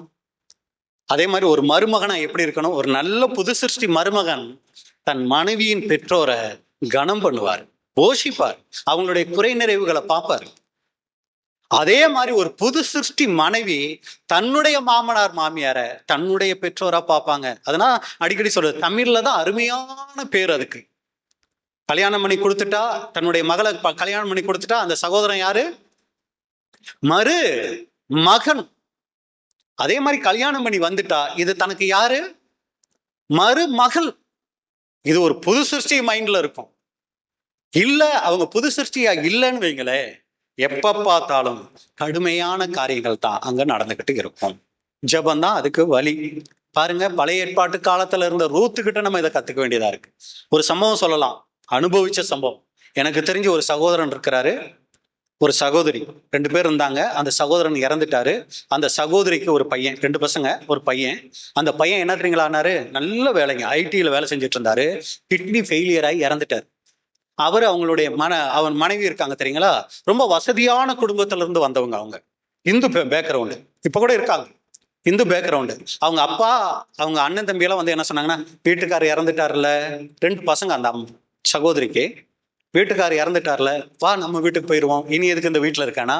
அந்த சகோதரி என்ன தெரியுங்களா சொன்னாங்க, இல்ல இதுதான் என் வீடு, இந்த மாமியார் தான் எனக்கு அம்மா, இனி நான் இவங்களோட தான் இருப்பேன் அப்படின்னு சொல்லி வெளிநாட்டுக்கு போயிட்டு சம்பாரிச்சுக்கிட்டு வந்து சொந்தமா வீடு கட்டி தன்னுடைய மாமியாரை வச்சு பாத்துக்கிறாங்க. புறஜாதி, ஆண்டவர் யாருன்னு தெரியாது, சத்தியமே தெரியாது, கண்ணால நான் பார்த்துக்கிட்டு இருக்கிற ஒரு சாட்சி இது. அன்புக்குரிய சகோதர சகோதரிகளே, சத்தியத்தை கத்துக்கிட்டோம்னு நினைக்கிறோமே, நாம நம்மளுடைய மாமனார் மாமியார்கிட்ட எப்படி நடந்துக்கிறோம்? எப்ப அண்ணன் சாவான் தின்ன காலி ஆகும் மாதிரி எப்ப வீட்டுக்காரர் இல்ல நம்ம அப்பா அம்மா வீட்டுல போயிட்டு உட்காருவோம்னு நினைக்கிறோமா? வீட்டுக்காரர் இருந்தாலுமே அப்பா அம்மா வீட்டுல போய் உட்காரணும்னு நினைக்கிறோமா? ரொம்ப ஜாக்கிரதையா இருக்கணும் அன்புக்குரிய சகோதர சகோதரிகளே. கடைசி ஒரு காரியம் இருக்கு, பேசலாம் இல்லைங்களா? ரொம்ப முக்கியமான விஷயம். தயவு செய்து எல்லாம் இருக்கீங்களா? தயவு செஞ்சு யாரும் இதை நான் பேசுறதுனால என்னை தப்பா எடுத்துக்காதீங்க. ஏன்னா இது ரொம்ப கவனிக்க வேண்டிய ஒரு விஷயம். மேடை நாகரிகத்தோட, சபை நாகரிகத்தோட இதை நான் பேச வேண்டியதா இருக்கு. ஒரு கணவன் மனைவி நல்லா அவங்க வாழ்க்கை நல்லா இருக்கணும்னா ரொம்ப முக்கியமான இன்னொரு குணலட்சணம் தாம்பத்தியம். உங்களுக்கு அதை விருச்சம் புரிஞ்சிருக்கும்னு நினைக்கிறேன். இந்த தாம்பத்தியங்கிறது ரொம்ப ரொம்ப முக்கியமான ஒரு விஷயம். தாம்பத்தியம் அப்படின்னா அது கணவன் மனைவிக்கே இடையேயான உறவு, வேற யாரும் இந்த உறவுல பங்கு போட முடியாது. மன வாழ்க்கை, குடும்ப வாழ்க்கை, குறிப்பாக திருமண வாழ்க்கையில உடல் மற்றும் மன ரீதியான நெருக்கத்தை இது குறிக்குது. இது ஒரு புனிதமான பிணைப்பு, இது ஒரு ஆரோக்கியமான உறவினுடைய ஒரு அடையாளம். அன்புக்குரிய சகோதர சகோதரிகளே, இது வெறும் உடல் சார்ந்த விஷயம் மட்டும் இல்லை. அன்பு, புரிதல், பரஸ்பர மரியாதை மற்றும் அரவணைப்பு ஆகியவற்றை உள்ளடக்கியது. அப்ப இந்த தாம்பத்திய வாழ்க்கைங்கிறது ரொம்ப ரொம்ப முக்கியம். இதை குறித்து வசனம் சொல்லும்போது எபிரேயர் 13:4 எபிரேயர் 13:4. விவாகம் யாவருக்குள்ளும் கனமுள்ளதாயும் விவாக மஞ்சம் அசூசிப்படாததுமாய் இருப்பதாக வேசிக்கல்லரையும் விபச்சாரக்காரரையும் தேவன் நியாயம் தீர்ப்பார். விவாகம் யாவருக்குள்ளும் கனமுள்ளதாயும் விவாக மஞ்சம், அதான் தாம்பத்தியம், அசுசிப்படாததாயும் இருப்பதாக. இது இன்னொரு மொழிபெயர்ப்புல நீங்க எடுத்துக்கிட்டீங்கன்னா, திருமண ஏற்பாட்டை எல்லாரும் மதியுங்கள், தாம்பத்திய உறவின் புனிதத்தை கெடுக்காதீர்கள், ஏனென்றால் பாலிய முறைகேட்டில் ஈடுபடுகிறவர்களையும் மனத்துணைக்கு துரோகம் செய்கிறவர்களையும் கடவுள் நியாயம் தீர்ப்பார். அப்ப அன்புக்குரிய சகோதர சகோதரிகளே, இதை குறித்து நம்மளுடைய சகோதரர் சொல்லும்போது, மாம்சீக உறவில் எப்படிப்பட்ட ஆசைகளும் தேவைகளும் உண்டு என்பதையும் எந்த அளவுக்கு அவைகளுக்கு இடம் கொடுக்க வேண்டும் என்பதையும் தெளிவாக பகுத்தறிய வேண்டும். நல்லா கவனிக்கிறீங்கன்னு நான் நினைக்கிறேன். மாம்சீக உறவில் எப்படிப்பட்ட ஆசைகளும் தேவைகளும் உண்டு என்பதையும் எந்த அளவுக்கு அவைகளுக்கு இடம் கொடுக்க வேண்டும் என்பதையும் தெளிவாக பகுத்தறிய வேண்டும். மரண பரியந்தம் செய்துள்ள உடன்படிக்கையை மீறாமலும் அதை பயனற்றதாக ஆக்காமலும் இருக்கும்படியாக எந்த அளவுக்கு இந்த ஆசைகளும் தேவைகளும் சரியான முறையில் செய்யப்பட வேண்டும் என்பதை பகுத்தறிதல் வேண்டும். இன்னைக்கு நிறைய குடும்பங்கள்ல கணவன் மனைவிக்குள்ள ஒத்து வராம போறதுக்கு தேவையில்லாத பிரச்சனைகளுக்கெல்லாம் காரணம் என்ன தெரியுங்களா? இந்த தாம்பத்திய வாழ்க்கை தான். ஒரு சிலர் தனிப்பட்ட முறையில ஒரு தகப்பன் ஸ்தானத்துல நம்ம கிட்ட நிறைய பேர் ஒரு சில ஆலோசனைகளை எல்லாம் கேட்டிருக்கிறாங்க. அவங்களுக்கு நிறைய தடவை நம்ம ஒரு சில ஆலோசனைகள் சொல்லி இருக்கிறோம். அதை வைத்துதான் நம்ம இதை எடுக்கணும்னு ரொம்ப ஆசையும் கூட பட்டுறாங்க. ஏன்னா இது எல்லாரும் வெளியரங்கமா பேச ரொம்ப யோசிப்பாங்க. ஆனா இது வெளியரங்கமா பேச வேண்டிய ஒரு விஷயமா இருக்குது. ஏன்னா எல்லாரும் இதை தொடமாட்டாங்க. ஆனா இது ரொம்ப முக்கியமான ஒரு காரியமாகவும் இருக்கு அன்புக்குரிய சகோதர சகோதரிகளே. ஏன்னா ஒரு சிலர் குடும்பத்துல பாத்தீங்கன்னா எப்ப பார்த்தாலும் பிரச்சனைம்பாங்க. நம்ம உட்காந்து அவங்க கிட்ட பேசும்போது பாத்தீங்கன்னா கடைசியில பாத்தீங்கன்னா இங்க வந்து நிக்குதுங்க. சரி, இதை வந்து அந்த காலத்துல பெரியவங்க எப்படி தெரியுமா கேட்பாங்க? 2 பேரும் நல்லா இருக்கீங்களா, சந்தோஷமா இருக்கீங்களா, வீட்டுக்காரவங்களை சந்தோஷமா வச்சுக்கிறாரா இப்படின்னு நாசுக்கா கேட்பாங்க. இது எதை அடிப்படையா வச்சு கேட்பாங்க அப்படின்னா, அது ட்ரெஸ் எல்லாம் நல்லா தான் வாங்கி போடுறாரு, எல்லாம் நல்லா தான் கவனிச்சுக்கிறாரு, சரி சந்தோஷமா வச்சிருக்கிறாரா அப்படின்னு கேட்பாங்க பெரியவங்க. அப்ப அப்பா அம்மாவே கேட்பாங்க, எப்படிமா வீட்டுக்காரவனை சந்தோஷமா வச்சிருக்கிறாரா அப்படின்னு கேட்பாங்க. ஏன்னா அப்பா அம்மா கொடுக்க முடியாத, சகோதர சகோதரிகள் கொடுக்க முடியாத ஒரு உறவு அப்படிங்கிறது இந்த தாம்பத்தியம், கணவன் மனைவிக்குனே கொடுக்கப்பட்ட ஒரு புனித தன்மையான ஒரு உறவு. இதை குறித்து வேதம் சொல்லும் போது 1 கொரிந்தியர் 7:4 1 கொரிந்தியர் 7:4. மனைவியானவள் தன் சுய சரீரத்திற்கு அதிகாரி அல்ல, புருஷனே அதற்கு அதிகாரி. அப்படியே புருஷனும் தன் சுய சரீரத்திற்கு அதிகாரி அல்ல, மனைவியே அதற்கு அதிகாரி. இதனுடைய விளக்கங்கள் உங்களுக்கு தேவையில்ல, இதை நீங்க புரிஞ்சுக்கிட்டாலே போதும். இத ஒவ்வொரு புது சிருஷ்டி கணவனும் ஒவ்வொரு புது சிருஷ்டி மனைவியும் நல்லா உணர்ந்திருக்கணும். என்னுடைய சரீரத்துக்கு நான் அதிகாரி இல்லை, என்னுடைய கணவன். என்னுடைய சரீரத்துக்கு நான் அதிகாரி இல்லை, என்னுடைய மனைவி. அப்படிங்கிறத ஒவ்வொரு கணவனும் மனைவியும் நல்லா தெரிஞ்சிருக்கணும். அப்ப இந்த சத்தியத்துக்குள்ள வந்துட்டாலே பாலியத்துக்குரிய உணர்ச்சியை பாவமா நிறைய பேர் பாக்குறாங்க. எல்லாம் கவனிக்கிறீங்களா? நிறைய பேர் இதை ஒரு பாவமா பாக்குறாங்க. அன்புக்குரிய சகோதர சகோதரிகளை, ஒரு சிலர் இதுல ஆர்வம் இல்லாம இருக்கிறாங்க. ஆனா ரொம்ப கவனமா இருக்கணும். இது தேவன் ஒருத்தருக்கு கொடுத்த ஆசீர்வாதம். பக்தியுள்ள சந்ததியை பெற்றதற்காக தேவன் கொடுத்த ஆசீர்வாதம். ஒரு சமயம் இதுல கணவனோ மனைவியோ குறைவுள்ளவங்களா இருந்தோம்னா அதுக்காக ஜெபம் பண்ணணும். அப்பா, இது நீங்க கொடுத்த ஆசீர்வாதம், இதுல நான் ஒரு குறைவுள்ளவனா இருக்கிறேன். என் கணவனை திருப்திப்படுத்த முடியல, என் மனைவியை திருப்திப்படுத்த முடியல, எனக்கு ஞானத்தை கொடுங்க. ஒண்ணு சகோதரர்கள்கிட்ட, தகப்பன் ஸ்தானத்துல இருக்கிற சகோதரர்கள்கிட்ட ஆலோசனை பெறலாம். ஒரு சமயம் ரொம்ப கஷ்டமா இருக்கா, அதுக்குரிய மருத்துவர்கள்கிட்டயே நம்ம ஆலோசனை பெற்று குடும்ப உறவை ரொம்ப கவனமா பார்த்து கொள்ளணும். அன்புக்குரிய சகோதர சகோதரிகளே, இதை பத்தி நான் ரொம்ப பேச விரும்பல, இதோட நான் நிறுத்திக்கிறேன். ஆனா ரொம்ப ரொம்ப பயப்பட வேண்டிய முக்கியமான ஒரு விஷயம், இதுல கூட குறைவில்லாதவர்களா உங்களை கவனமா பார்த்துக்கங்க.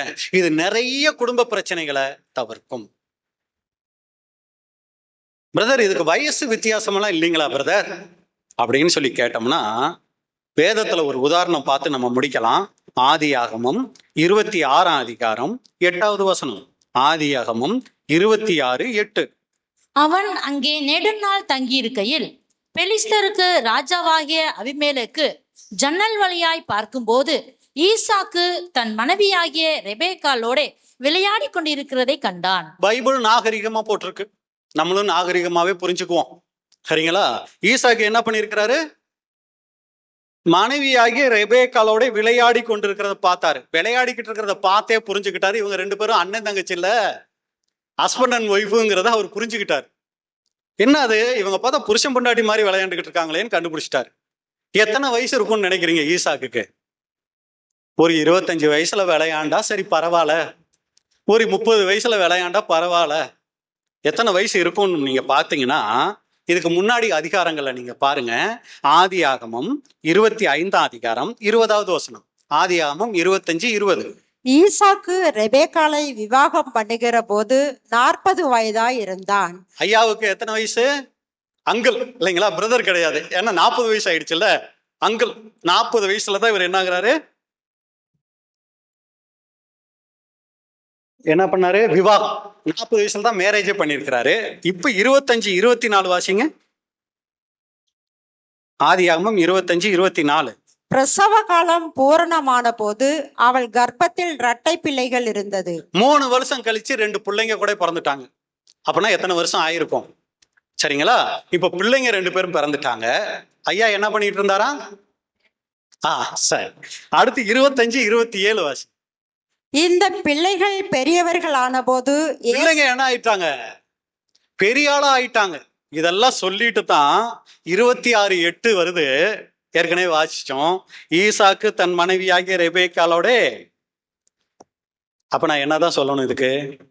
வயச நீங்களே தீர்மானம் பண்ணிக்கொள்ளுங்க அன்புக்குரிய சகோதர சகோதரிகளே, எத்தனை வயசு? சரிங்களா? எதுக்கு இதை சொல்ல வந்துட்டோம்னா, வயசு வித்தியாசம் இல்லை பிரதர் அப்படின்னு கணவன் மனைவிகளுக்குள்ள என்ன பண்ணிக்காதீங்க, சொல்லி கொள்ளாதிருங்கள். ஏன்னா எதுக்கு இதை சொல்ல வந்துட்டேன்னா, ஒரு முக்கியமான ஒரு உதாரணம், நடந்த சம்பவம் தான் இது. ஒரு சகோதரன் சொல்றாரு, சத்தியத்துக்கு வந்துட்டாரு. சகோதரி வந்து சிஎஸ்ஐ பேக்ரவுண்டு, சகோதரர் வந்து சத்தியத்துக்குள்ள வந்துட்டாரு. கணவன் மனைவிக்குள்ள பிரச்சனை, எப்ப பார்த்தாலும் சண்டை. இப்போ ஒரு நாள் என்ன பண்ணிருக்காங்கன்னா, அவங்க பிள்ளைகள் 2 பேரும் வீட்டுக்குள்ள கதவை சாத்திட்டு உட்காந்து ஒரு சப்ஜெக்ட் கேட்டுட்டு இருந்திருக்கிறாங்க. என்ன சப்ஜெக்ட்னா, ஏன்னா அவர் எனக்கு ஃபோன் பண்ணி சொன்னதுனால இது தெரிஞ்சு, உறவுகள் அப்படின்னு சொல்லி ஒரு சப்ஜெக்ட். கணவன் மனைவி உறவு எப்படி இருக்கணும், என்னடா பிள்ளைங்க ஏதோ சப்ஜெக்ட் கேட்டுட்டு இருக்காங்களேன்னு சொல்லி இவரும் போய் என்ன பண்ணிட்டாருன்னா அந்த சப்ஜெக்டை கேட்டிருக்கிறார். இவருக்கு ஒரு மிகப்பெரிய தாக்கம் வந்துருச்சு. ஐயோ, நான் சரியான ஒரு கணவனா இல்லை அப்படின்னு. அதுக்கப்புறம் அவர் தன்னுடைய வாழ்க்கையை மாத்திக்கிட்டார். என்ன பிரதர் நடந்துச்சு அப்படின்னா, இவருக்கு சத்தியம் சொல்லி கூட்டாங்க பாருங்க ஒரு குரூப்பு. இவங்க என்ன தெரியுங்களா பண்ணிருக்காங்க? பிரதர், சத்தியம் கேட்டு உள்ள வந்துட்டீங்க பிரதர், இனி உங்க மனைவி யார் தெரியுமா உங்களுக்கு? நீங்க விசுவாசி. அவங்க யார் தெரியுமா? அவ்விசுவாசி. விசுவாசியோட அவ்விசுவாசிக்கு பங்கேதுன்னு சொல்லிட்டாங்க. நம்ம ஆளுங்க தான். புரியும் நினைக்கிறேன் உங்களுக்கு நான் சொல்ல வர விஷயம்.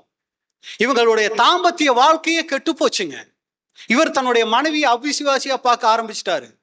இந்த அம்மா சிஎஸ்ஐ போயிட்டு இருக்காங்க, இவரு இங்க சபைக்கு வந்துகிட்டு இருக்கிறாரு. சகோதரர்கள் சொல்லிட்டாங்க, உன் மனைவி கிட்ட அதிகமான பேச்சு தொடர்பெல்லாம் வச்சுக்காதீங்கன்னு சொல்லிட்டாங்க. பிரச்சனை ரொம்ப முத்திக்கிட்டே போகுது. இந்த ஒரு சூழ்நிலையில அப்பா அம்மா சண்டை போட்டுட்டு இருக்காங்க, பிள்ளைகள் பார்த்துக்கிட்டு இருக்கிறாங்க. இந்த நேரத்துல இந்த ஒரு பாடத்தை கேட்டுட்டாங்க, அப்பா அம்மாவும் கேட்டுட்டாங்க. சகோதரர் எனக்கு ஃபோன் பண்ணி சொல்றாரு, ரொம்ப சந்தோஷம் பிரதர் அந்த சப்ஜெக்டுக்காக. ஏன்னா அந்த சப்ஜெக்ட் கேட்ட பின்னாடி எங்க வாழ்க்கை மாறிச்சு. இப்ப தன்னுடைய மனைவியும் சத்தியத்துக்குள்ள வந்துட்டாங்க. ஏன்னா இவர் தன்னுடைய மனைவியை அதுக்கப்புறம் நேசிக்க ஆரம்பிச்சிருக்கிறார். தன்னுடைய அந்த தாம்பத்திய வாழ்க்கையை அவர் சரிவர நிறைவேற்றி இருக்கிறார். அதனால அந்த மனைவியும் இப்ப சத்தியத்துக்குள்ள வந்திருக்கிறாங்க. இது உண்மையா? இது ஏதோ இந்த சப்ஜெக்டுக்காக உங்களை திருப்திப்படுத்துறதுக்காக சொன்ன விஷயம் இல்லைங்க. தேவன் பார்த்துட்டு இருக்கிறார் இல்லைங்களா? இதெல்லாம் கேட்கும்போது எனக்கு ஐயோ இப்படியெல்லாம் இருக்கா அப்படின்னு சொல்லி பகீர்னுச்சு. தயவு செஞ்சு சத்தியம் சொல்ற சகோதரர்கள் என்ன பண்ணுங்க, கொஞ்சம் பார்த்து சொல்லுங்க. தேவன் இணைத்ததை மனிதன் பிரிக்காதிருக்க கடவன். அப்ப அன்புக்குரிய சகோதர சகோதரிகளை, இதான் இன்னைக்கு நம்ம பார்த்துட்டோம். ஒரு புது சிஷ்யனுடைய குடும்ப வாழ்க்கை சிறப்பா இருக்கணும்னா கணவன் மனைவி மேலையும் மனைவி கணவன் மேலையும் அக்கறை செலுத்துங்க. பிடிவாதம் 2 பேத்துக்குள்ள வச்சுக்காதீங்க. இன்னொன்னு சொல்லணும்னா, குடும்பத்துல யார் அதிகமாய் தோல்வி அடைகிறாங்களோ, எல்லாம் கவனிக்கிறீங்களா? குடும்பத்துல கணவன் மனைவிக்குள்ள யார் அதிகமா தோல்வி அடைகிறாங்களோ அவங்க சபை வாய்ப்புக்கு தகுதியாகிறாங்க. உங்களுக்கு புரிஞ்சுங்களா நான் சொல்றது? நான் சொன்னதை சாதிச்சே ஆகணும் அப்படின்னு நினைச்சா சபை வாய்ப்பை விட்டு இறங்கி போய்கிட்டு இருக்கிறீங்க. சரிங்களா? சரி, உங்க விருப்பம் தானே, செஞ்சுட்டு போங்க. சரிம்மா, நீ செஞ்சுட்டு போ. யார் தோல்வி அடைகிறோமோ குடும்ப வாழ்க்கையில விட்டு கொடுத்து போறத சொல்றேன், அவங்க சபை வாய்ப்புக்கு தகுதியா இருக்கிறாங்க. அடிக்கடி சொல்றதான், குடும்பத்துல சண்டை வந்தா யார் ஃபர்ஸ்ட் ஒப்புரவாகணும்? மறந்துட்டீங்களா? ரொம்ப சந்தோஷம். ஓ, மறக்கலையா? பரிசுத்த ஆவி யாருக்குள்ள அதிகமா இருக்குதோ அவங்க தான் ஃபர்ஸ்ட் ஒப்புரவாகணும். யாரு சண்டை போட்டா யாரு பிரச்சனை அதெல்லாம் அவசியமே இல்லை. சூரியன் அஸ்தமிக்கிறதுக்கு முன் உங்கள் எரிச்சல். இது யாரோ பிரதர் சிஸ்டர்ஸை பத்தி சொல்ல, கணவன் மனைவி தான். காலையில சண்டை போட்டீங்களா சாயங்காலத்துக்குள்ள ஒப்புரவாயிடுங்க. அதுக்கு இந்த தாம்பத்திய வாழ்க்கை ரொம்ப ஆசீர்வாதமா இருக்கும்.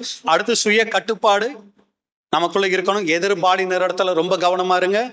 பாராட்டுங்க ஒருத்தரை ஒருத்தர். மறைவு நமக்குள்ள இருக்க வேண்டாம். கடைசியா தாம்பத்தியம். பொறுமையோடு கேட்ட உங்களை தேவன் ஆசீர்வதிப்பாராக. இப்படிப்பட்டதான வாய்ப்பை கொடுத்த பிதாவாகிய தேவனுக்கும் ஆண்டவராகிய இயேசு கிறிஸ்துவுக்கும் நன்றியை செலுத்திக் கொள்கிறேன். இப்படிப்பட்ட வாய்ப்பை கொடுத்த அருமையான சபையாருக்கும் கன்வென்ஷன் கமிட்டியாருக்கும் என்னுடைய நன்றியை தெரிவித்துக் கொள்கிறேன்.